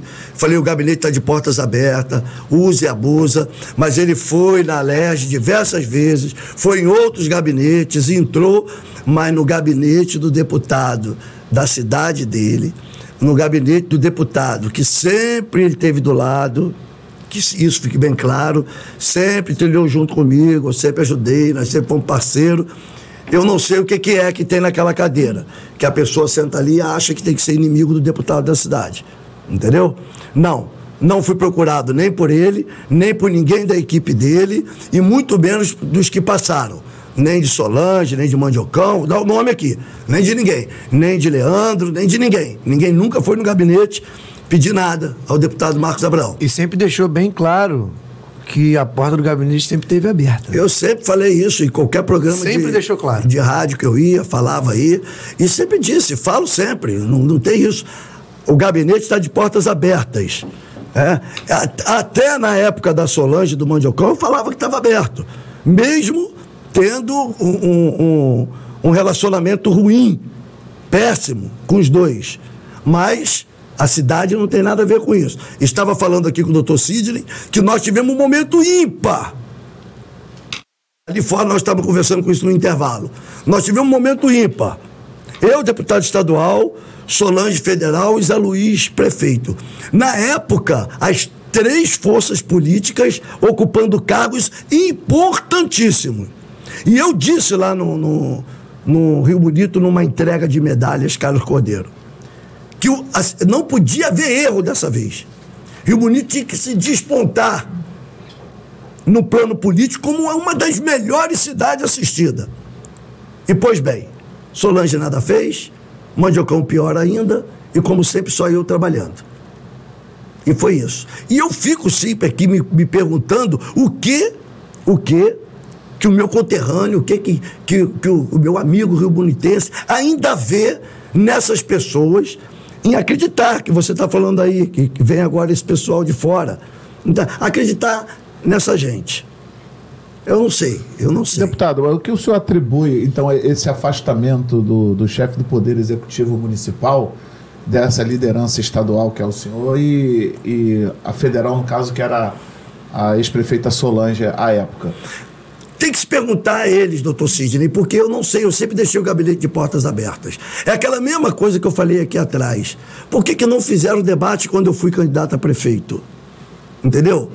Por que não? Será que tem medo de estar de frente comigo? Eu sou um ser humano como outro qualquer. Eu respeito as pessoas. Nós íamos falar apenas de política pública. Eu não estou aqui para ofender ninguém moralmente, nem agredir ninguém, nada disso não. Nós só tínhamos que falar. Claro que vai ser bem recebido. Se o prefeito Leandro for no meu gabinete, vai ser, vou jogar tapete vermelho. Ele é o prefeito da cidade onde eu moro, cidade que eu tenho minha família, meus filhos, meus netos, meus amigos que estão aqui, vocês. Como que eu vou dizer assim, não vou atender, eu vou deixar ele esperando? O prefeito está aí fora. Façam entrar agora. Conforme tem que ser feito. Conforme eu faço com o prefeito de outros municípios. Jamais vou deixar esperando. Se tiver 2 prefeitos, eu boto os 2 para dentro na hora. Jamais vou deixar um prefeito num banco de espera. Jamais farei isso. Isso não existe. Agora, tem que perguntar para eles o porquê de sentar naquela cadeira. Uma vez eu disse, se eu ganhar a prefeitura, eu pego aquela cadeira e boto em praça pública para todo mundo sentar, para ver o que tem naquela cadeira, que a personalidade muda. Não sei o porquê. Esquece dos amigos, esquece das pessoas, esquece que foi eleito pela população, esquece. O cara se esconde. Eu acho que é grande parte pela pressão da eleição. Já reparou isso? Tá, eu tenho 6 mandatos. Existe pressão maior do que isso? Aí que vem o caso. Não é pra qualquer um. Tem que ter... Mas tem que atender a pessoa e tem que falar a verdade. Deputado, quando assim que o senhor ingressou na Alerj e nos anos subsequentes, a gente... tem 70 deputados lá, né? Sim. 70 deputados. Estaduais. Estaduais. Esse lugar de fala dentro da Alerj, a gente via pessoas que já veio do segmento da comunicação, como foi a deputada Cidinha Campos, né? que pegava a tribuna e bastante eloquência, Sim. bastante garra, me fazia rir de vez em quando, né? Tem uma que ela fala do leite, agora eu quero que vocês falem agora eu quero falar dos que mamam, né? Que eles estavam falando de leite, e ela entrou, eu quero falar dos que mamam, e ela sempre foi uma liderança forte, né, deputado. Com 70 deputados dentro de uma Assembleia Legislativa estadual, como é que se consegue esse lugar de fala? Como é que se consegue ser evidenciado no meio de 70 deputados na questão dessa combatividade, de ser combativo, né? De ser... ter lugar de fala lá. Porque a gente fala da Câmara Federal, que são 513 deputados, a gente vê um deputado eleito com 1 milhão de votos e a gente acha que esse cara que teve 1,5 milhão de votos é o cara que vai falar, é o cara que vai chegar lá e vai ter vez, que tem representatividade, expressividade na representação. E chega lá, a gente não ouve o cara falar, né? Só tem aquele grupo seleto que senta ali os tubarões do Congresso, né? Os tubarões. Existe isso também na Assembleia Legislativa do Rio de Janeiro? Existe aqueles que se mantêm ali no poder, no mandato, que formam aquela força política partidária, porque, não se esqueça, o partido que mais elege deputado, a bancada é mais forte. Mas o que você está perguntando eu vou responder, porque o meu partido sempre fez 1 ou 2, e eu tenho esse espaço, eu sou ouvido pelos colegas. Mas eu te respondo com 2 palavras: coragem e destemor. Quem tem coragem e destemor, você pode ter certeza que tem voz. Quem é covarde não tem voz. E tem aqueles... Meio que escolhe o discurso, né? Nem escolhe. Eles ficam escondidos atrás da bancada. Um partido que tem 12 deputados hoje não precisa falar nada. Não precisa falar nada. Então eles vão, elegem, já botam o nome do candidato a presidente, coloca o nome do candidato ao Tribunal de Contas, aí escolhe quem vai fazer parte da mesa, entendeu? E tem aqueles que eles têm a preocupação, como esse que vos fala, de falar assim: olha só, esse cara é kamikaze, ele não tem medo de nada, esse cara é destemido, entendeu? Então eles vêm sempre te chamar para... Mas eu não faço parte, não adianta. Eu sou independente, meu mandato é independente, eu sempre falo isso para todo mundo, até porque eu falei isso quando nós tivemos votação para o Tribunal de Contas, na época que o Brazão foi eleito. Eu botei meu nome. Mas eu falei que eu era sou radicalmente contra o político ser conselheiro do Tribunal de Contas do Estado. O político não pode ser candidato. Se ele estiver no exercício do mandato, ele não pode ser candidato. Porque como que você vai fazer um político votar contra do político? Não existe isso. Eu sou contra. E na época, quando eu estava falando que eu era contra, um colega se levantou e perguntou: mas o senhor é candidato? Eu falei assim: mas vou ter só meu voto. O rolo compressor vai passar em cima. Pisciani ficou nervoso na época que eu falei isso. Falei: vai dar brasão. Todo mundo sabia que ia dar brasão. Entendeu? Mas estou sendo candidato para vir aqui falar. É o que você está falando. Porque eu tenho voz. Eu falo a verdade. Eu falo aquilo que eu sinto que eu deva falar. Você acha justo?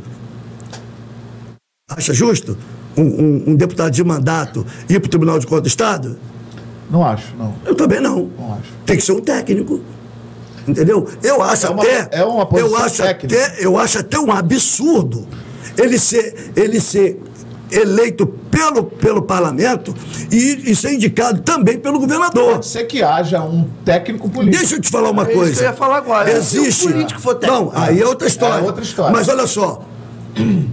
Promotor é indicação? Não. O cara tem que fazer prova para ser... É claro que quando o cara sai de juiz para desembargador, porque pega aquela... Promoção, mas ele, para ser juiz, ele tem que ser concursado. Então, nada diferente de que pegar um economista, pegar um cara que entenda do assunto, abrir o concurso, ele passar, fazer carreira e chegar a conselheiro do Tribunal de Contas. É o que eu falo sempre. Senão, vai ficar essa mamata aí de conselheiro tá elegendo irmão deputado, irmão não sei o quê, irmão não sei o que lá, esposa não sei o quê, que nós estamos vendo isso sempre. A Aparecida Gama, a Sheila Gama, não é? O Nader, enfim, essas coisas todas que nós vimos aí, que passou, essa turma. Além, deputado, além de ver o seu filho eleito deputado federal, né, que eu acho que é um orgulho, existe algum outro sonho na política que o senhor ainda não tenha realizado? O orgulho, ele vem depois da necessidade.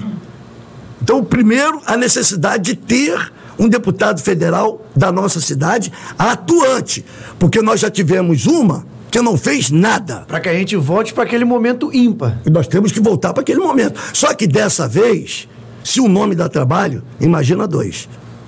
Nós vamos ter representante de voz, de verdade, na Câmara Federal, e vamos ter aqui no Estado de voz de verdade. Então a pressão aumenta na cabeça do prefeito. Ele vai ter que ir lá e falar, e senão nós vamos estar falando, como eu sempre falei. Só que agora vai ter que ter um olhar diferente. Agora, na política, eu quis ser prefeito de nossa cidade porque eu achava, eu tinha certeza que eu seria o melhor para a nossa cidade. Pela minha vontade de fazer, a minha disposição, aquela coisa toda que eu queria fazer. Hoje não mais. Hoje eu quero dizer aqui para todos vocês aqui que eu não sou mais candidato a prefeito. Todo mundo fica na rua me perguntando, Marco, é a prefeitura? Então eu quero deixar bem claro aqui, que fique registrado, gravem, que Marcos Abraão não é candidato a prefeito de Rio Bonito nas próximas eleições. Não sou mais. Já peguei a minha carteira de idoso, vou fazer o trabalho que tem que ser feito como deputado estadual, e já comunicando o meu próximo passo, se o meu bom Deus assim permitir, e vocês, toda a população do estado do Rio de Janeiro também, se me reelegerem deputado estadual, a próxima eu sou candidato ao Senado. Aí, Sidney, já temos 3 notícias importantes. A primeira é que o Marcos Abraão Filho vai lutar pela Faculdade de Rio Bonito. É um compromisso seu com o podcast, com o Front Podcast. Não só com o podcast. Primeiro compromisso. Com a população. Com a população geral. Segunda notícia, que o deputado Marcos Abraão acaba de anunciar, de forma inédita, que não é mais candidato a prefeito. E a terceira, que o deputado Marcos Abraão é candidato a senador se tudo conspirar a favor. Se conspirar a favor. Ainda nessa questão, deputado... E quero dizer aqui, ô Vitor, sem condição nenhuma de voltar atrás na minha palavra. Sem condição nenhuma. Eu não sou candidato a prefeito de Rio Bonito nas próximas eleições. Nem de cidade vizinha nenhuma. Não sou mais candidato a prefeito. Já bateu o limite para ser candidato a prefeito. Eu não sou mais candidato a prefeito. Deputado, tendo em vista... Eu não vou fazer esse compromisso. Aí é com você. Você é jovem, eu não. Tendo em vista essa decisão do senhor, nós temos aí a ex-prefeita Solange Almeida em campanha na rua, dioturnamente como candidata no próximo pleito, segundo a própria. Nós temos o ex-prefeito Zé Luiz já dando lugar também, saindo um pouquinho de cena, e o atual prefeito Leandro Peixe, que possivelmente candidato à reeleição. Como o senhor enxerga o próximo pleito, vendo assim de fora? Se não tiver um outro candidato à altura, deprimente. Porque eu não acredito que ninguém mais vai votar nessa mulher. Eu não acredito. Eu não acredito que Rio Bonito novamente vai entrar nessa conversa. Eu não acredito. O atual prefeito... Espero, torço, peço a Deus para que ele faça um excelente mandato, mude, porque até agora também não fez nada.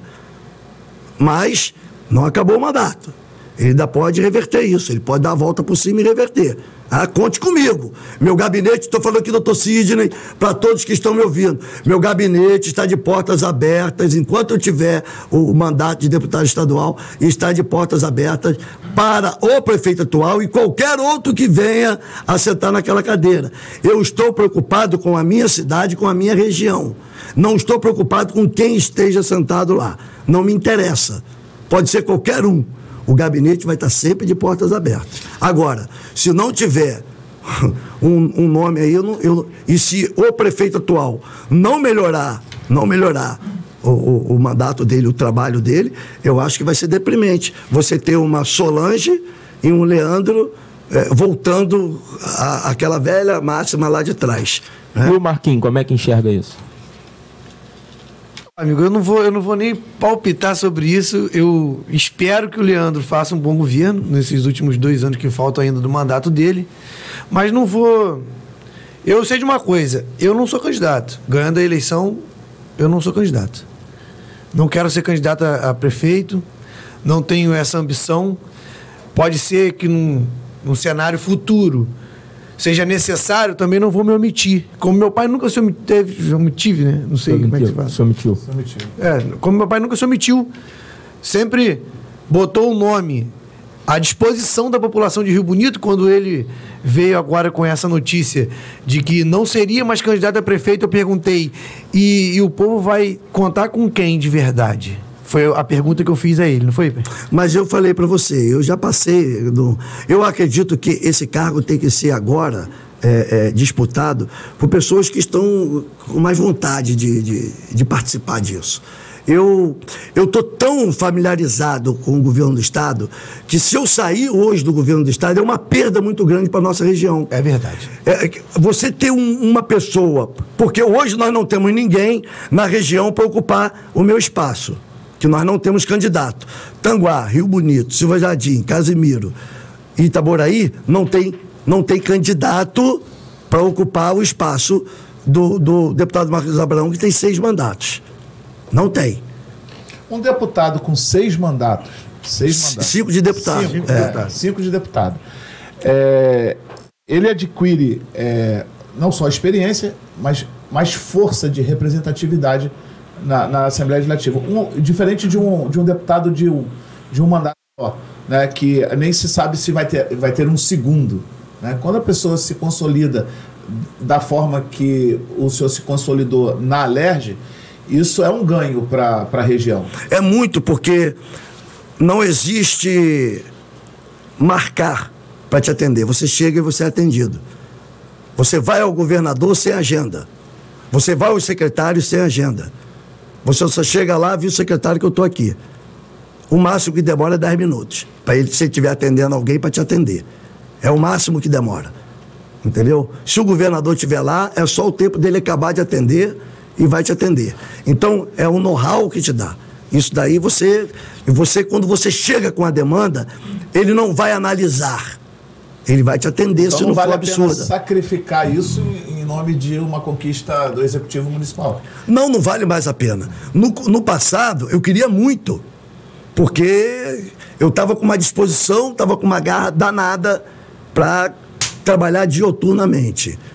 Hoje eu estou com garra, estou com disposição, mas não para ser prefeito. Não dá. Não posso mais abrir mão hoje do mandato de deputado estadual, se reeleito eu for.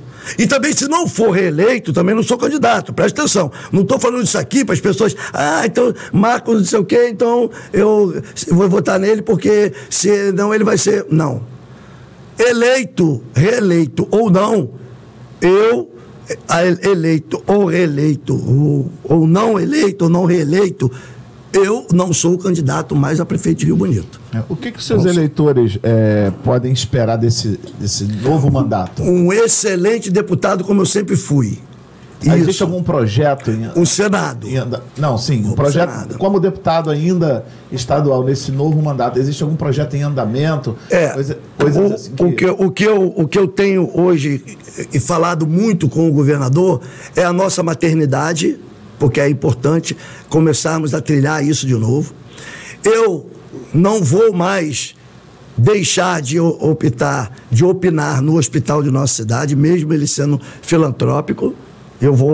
No próximo mandato, eu vou ser mais atuante lá, não para resolver os problemas administrativos, mas cobrando, seja lá quem for, e cobrando da população, para que nós possamos melhorar o nosso hospital, não só com a maternidade, mas também no que tange às cirurgias. Nós temos que melhorar isso, Rio Bonito não pode mais, ampliar a oncologia, né? E, sem sombra de dúvida, nos próximos 4 anos, nós teremos, de qualquer maneira, uma faculdade. Nem que ela seja particular, mas nós vamos ter uma faculdade em nossa cidade. Eu vou fazer agora, meu trabalho vai ser apenas esse. Eu quero fazer a saúde e a educação na nossa região. Mas o Hospital de Rio Bonito, é excelência. Esse hospital, ele é um hospital regional, é da nossa região. Ele pega Rio Bonito, ele pega Tanguá, ele pega Silva Jardim, Casimiro de Abreu, Saquarema, Itaboraí. Já foi enfim. um hospital de referência. Mas vai voltar a ser, e nós vamos ter também nisso daí. Mas não é só na nossa região. Também na Baixada Fluminense, pasmem. Você não sabe, esses caras vêm para cá para pedir, mas você não vai lá ver a região deles. Vai olhar a Baixada Fluminense, você fica horrorizado. O que nós temos feito, né, Marquinhos? É verdade. O que nós temos feito lá na Baixada Fluminense e nas regiões, nas áreas supostamente de risco, como Rocinha, Vidigal, Alemão, Maré, todas aquelas comunidades que nós estamos hoje presentes, em São Gonçalo. Nós estamos atuando em São Gonçalo pra caramba. Eles vêm para cá para pedir voto, mas você tem que ver o horror que está o lugar deles, abandonado. Eu cheguei num campo de futebol, fizeram uma reunião lá para resolver umas coisas lá, eu cheguei e soltei do carro. Depois de uns 20 minutos a gente batendo papo lá, um morador da área chegou pro Severo e falou: Severo, que hora que o deputado vai chegar, pô? Se esse cara vai vir mesmo, que nunca deputado nenhum veio, ele olhou, é esse aqui. O cara não acreditou, porque eu cheguei dirigindo meu carro sozinho. Eles são abandonados. Eles não têm representante lá. E esse mesmo cara que abandona lá, vem aqui pedir. Vem aqui pedir. É incrível. Tem solução na casa do vizinho. Eu acho que é por isso que eu se ele não vai lá... de político lá. Se ele não... Aqui, você quer ver descrédito na política? Vai lá. Se você quer ver descrédito na política, anda na Baixada Fluminense. Anda naquelas regiões de comunidade como Alemão, Maré, Vidigal, Rocinha, Providência. Anda naquilo tudo lá. Você vai ver o abandono de políticos. Lá, a população é assistida por instituições filantrópicas e que a própria população cria. É o terceiro setor, né? O famoso terceiro setor. Exatamente. Eu quero também falar aqui que uma das minhas propostas é trabalhar muito com isso. Eu quero trabalhar muito com instituições de terceira... Público-privado, né? Eu quero trabalhar bastante com isso. Porque a galera que chega em todos os cantos. E são bem assistidos. Eu quero deixar... A galera que já faz sem muito recurso. Se tiver recurso... Com zero recurso, se tiver recurso, vai fazer muito mais. Muito mais. E eu vou te falar, são as pequenas congregações que estão nos ajudando a amenizar o sofrimento dessas pessoas. Verdade. Não são grandes igrejas, não, como Universal, Graça, Mundial, nada disso não. Estamos falando de pequenas congregações, onde tem aqueles pastores ali, humilde, que anda de bicicleta, que tem um carrinho velho, que anda de ônibus, com a malinha nas costas. Tem a própria profissão e doa o seu tempo para atender a população. Justamente. É uma coisa fantástica. É aquela máxima, não tenho ouro nem prata, mas o que eu tenho eu te dou. Isso aí. Isso aí. Eu tenho uma pergunta que gostaria da resposta dos dois. O deputado é um dos líderes do governador Cláudio Castro na Assembleia Legislativa e tem uma relação bem próxima. Nós estamos vendo, claro, o Estado ainda tem muito a ser feito, mas nós estamos vendo o governador bem atuante na região, na nossa região aqui, de São Gonçalo para cima. Eu gostaria de saber, tanto do deputado quanto do Marcos Abrão Filho, o que a gente pode esperar do governador Cláudio Castro aqui, para nossa Rio Bonito, que a gente está vendo as coisas acontecerem ao nosso redor, e aqui o governador vem tentando fazer sua participação, mas não sei se por um problema de parceria, algumas coisas não estão acontecendo ou estão acontecendo da maneira errada. O governador despejou quilômetros de asfalto no município de Rio Bonito, porém, ainda temos bairros com imensa necessidade, que o deputado já falou enquanto candidato a prefeito em 2016. Lá atrás, falou a respeito do bairro da Jacuba, do bairro do Rio Vermelho, do bairro da Mangueira, que ainda aguardam esse tão sonhado asfalto. Mas é um problema de parceria ou é um problema de prioridade? Me corrija se eu estiver errado. Quem diz para onde vai é o poder municipal, não é? É isso. O que acontece é o seguinte, vem, mas o prefeito é que destina o local. Como nós já mandamos diversas vezes asfalto para cá e foram para outros lugares, entendeu? Agora, isso aí é aquilo que a gente fala sempre. É administração. É administração. O asfalto está aí. Aí botou no centro da cidade. Mas por quê também? O centro da cidade também estava acabado. Não adianta as pessoas também estar falando assim, mas podia ter ido para o Cajueiro, podia ter ido para Jacuba, podia ter ido... Sim, mas você também não pode esquecer que o que movimenta os recursos, o que movimenta uma cidade é o centro, é onde as pessoas... Comercial, né? As pessoas têm que estar... Não, nesse lado da coisa, eu não vejo erro da parte do executivo. Mas agora que também vá para os bairros. Não, até porque que se você aplica esse recurso numa área mais distante, depois, como já estava em deterioração justamente, centro, ele ia se agravar e talvez não tivesse condição de fazer. Mas isso. A grande revolta da população é que, por exemplo, a 15... Beleza, eu concordo que a Avenida 7 de Maio estava um caos. Parecia uma peneira, mas nós tínhamos a 15 de novembro aqui em perfeito estado, um asfalto de ótima qualidade. Os próprios comerciantes têm reclamado em relação a isso, que o asfalto era de ótima qualidade e não precisava ser feito o que foi feito. Será que não seria uma questão de prioridade você, ao invés de fazer aqui, que nós tínhamos excelente... Acabei de te responder. Isso aí é uma questão administrativa. Isso aí nós não podemos... Eu não vou entrar nessa seara porque eu não estou sentado naquela cadeira. Então, fica até ruim para mim agora falar algumas coisas, porque vai dizer que é choro de derrotado, que não ganhou a eleição de prefeito, então tá fazendo. Já falei que não serei mais candidato a prefeito da cidade. Agora, o gabinete está de portas abertas. Nós podemos trazer asfalto para Jacuba, podemos trazer o resto do asfalto para Cajueiro, podemos trazer asfalto para tudo quanto é lugar. Basta bater na porta certa. Deixa eu só te fazer uma pergunta, doutor Sidney. Se você tem um advogado que já milita na área, por longos anos, que tem um conhecimento fantástico, que sabe caminhar dentro do fórum, sabe caminhar dentro dos tribunais, e você tem um cara que está recém-formado, e você tem um problema que mexe com a vida da sua família e tudo mais. Você vai contratar de cara esse recém-formado ou esse cara que já tem... A resposta é óbvia. É claro que é quem tem experiência. Então, me desculpe, se o cara está procurando deputado de primeiro mandato, o cara que entrou ontem, e está deixando de lado um que já sabe onde vai, como que faz, que tem as portas abertas de quem resolve, isso é um problema totalmente administrativo, deputado, ou político. Saindo um pouquinho da questão do asfalto, mas ainda na questão das obras, indo um pouquinho mais para longe, existe uma grande discussão quanto à ponte de Nova Cidade, que, enfim, é uma discussão de anos. De quem é a verdadeira competência para aquela ponte? Até hoje, ninguém chegou no meu gabinete pedindo, a prefeitura pedindo para resolver.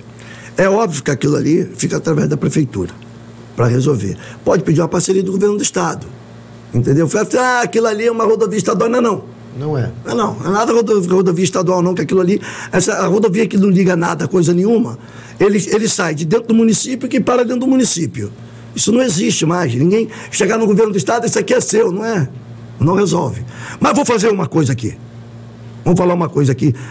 Grava bem, eu vou falar aqui olhando aqui pro pessoal aqui.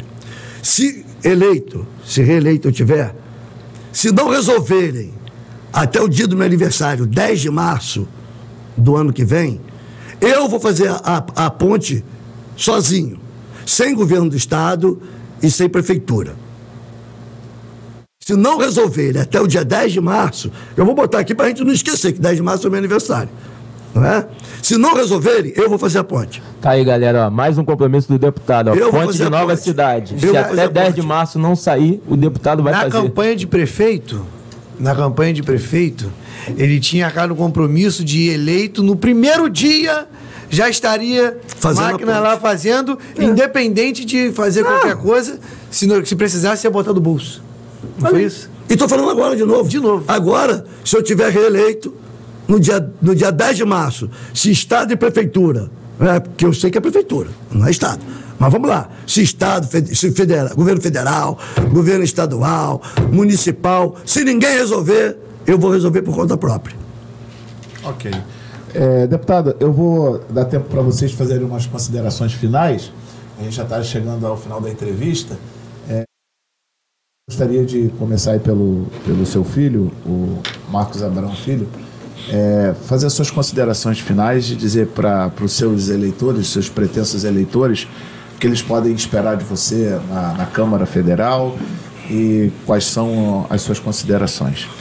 Primeiro eu quero agradecer vocês dois, né, óbvio, e o imenso prazer de estar aqui inaugurando o Front Podcast. Meu amigo Vitor é meu amigo, todo mundo sabe disso. Para mim é uma felicidade imensa. E quero dizer para vocês, é um pouco difícil falar de mim, né, sem eu falar do meu pai. E o que eu posso garantir a todos vocês é que podem esperar de mim a mesma garra que meu pai sempre trabalhou. A mesma garra que ele sempre teve, de ajudar a população, de ajudar a região. Não só Rio Bonito, como toda a região. A gente lidou aqui muito sobre Rio Bonito, por conta de ser cidade natal e tudo. Hoje eu resido em Tanguá, mas todo mundo sabe que eu sou nascido e criado em Rio Bonito.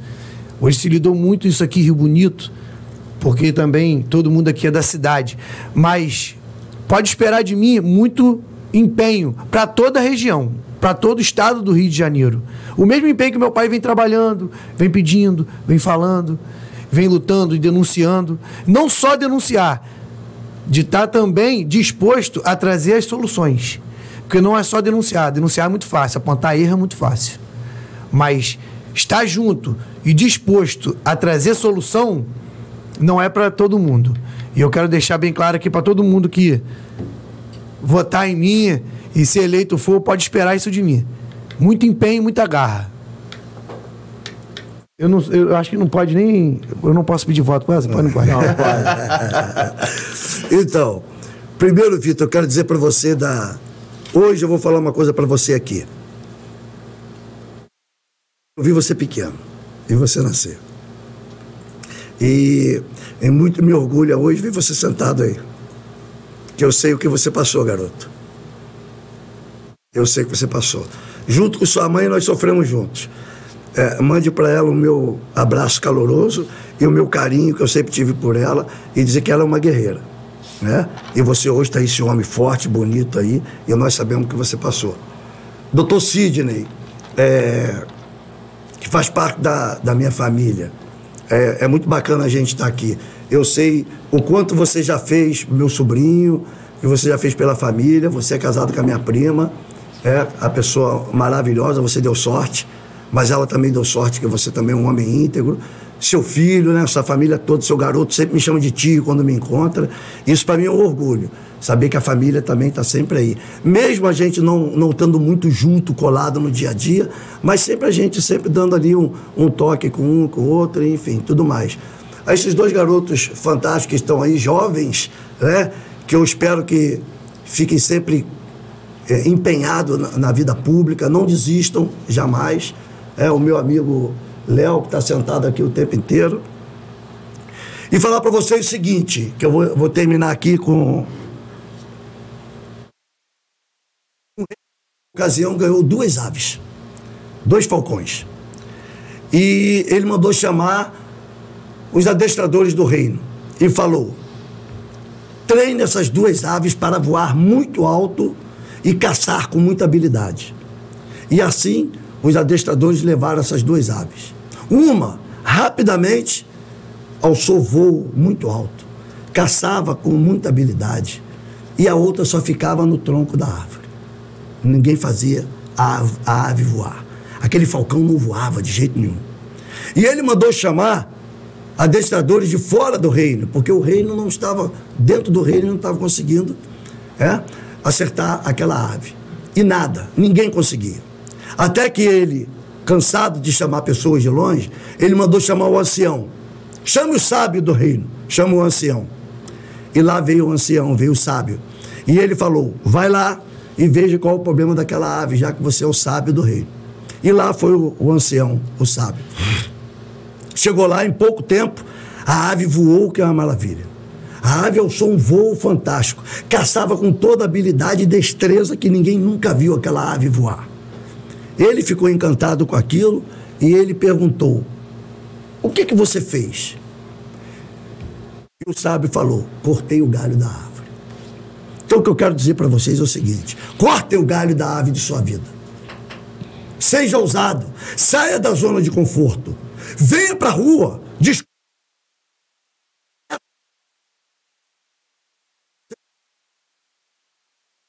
conforto dentro de casa, não se omita. Defenda seus ideais. Defenda seus direitos, seus ideais. Porque se você ficar esperando por terceiros, você vai vegetar, não vai viver. Não adianta. Temos passar por dificuldades. Todos nós passamos, acabei de falar da dificuldade do Vitor.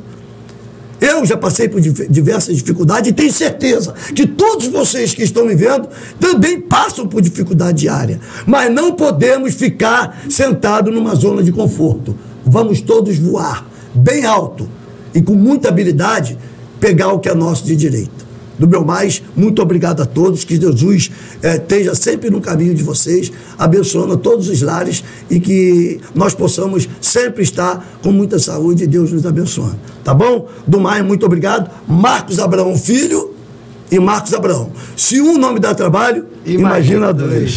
Depois dessas palavras do deputado, só nos resta encerrar. Primeiramente, agradecer aqui ao meu parceiro de bancada, Sidney Moraes, um grande amigo. Eu queria fazer um destaque aqui para agradecer a nossa, Luan e Ezequiel, equipe técnica e que incansável. Fenômenos. Esses garotos são fenomenais. Acabou que nós chamamos de garoto, estou falando o nome deles. Luan e Ezequiel. É isso aí. Luan Xavier e Ezequiel Fonseca. Pode seguir nas redes sociais aí. Os dois jovens. Ezequiel Fonseca. Jovens talentosos, Isso aí. esforçados e muito técnicos. Sem eles, nada disso aqui seria. Não, e que nos tratou com muito carinho, né? Com uma habilidade incrível ali, fala aqui, fala ali, puxa um pouquinho Não, pra cá. sem eles isso aqui não seria possível. Não, tornou a conversa aqui muito agradável. Agradecer ao Léo, que está aqui, assessor do deputado. Agradecer ao Luan, Ezequiel, Fenômenos. Assim, o Front Podcast só existe graças a vocês. Agradecer ao Sidney, que está aqui, um parceiraço desde sempre, sempre estivemos juntos. Comecei com ele. Essa ideia nasceu lá atrás. Lá atrás. Essa ideia nasceu há um ano, mais ou menos, e a gente, finalmente, a criança nasceu. O Front Podcast está aí. E já podemos deixar aqui para, depois das eleições, fazermos outra, né? Para falar. Show de bola. Está marcado. Tá bom? Na semana que vem tem mais. Agradecer ao deputado Marcos Abraão e ao seu filho, Marcos Abraão Filho. Brigadão, irmão. Obrigado, Marcos. Tamo junto. Os parceiros também. Sucesso para vocês. Obrigado. Marcos Abraão, esse nome dá trabalho. Valeu.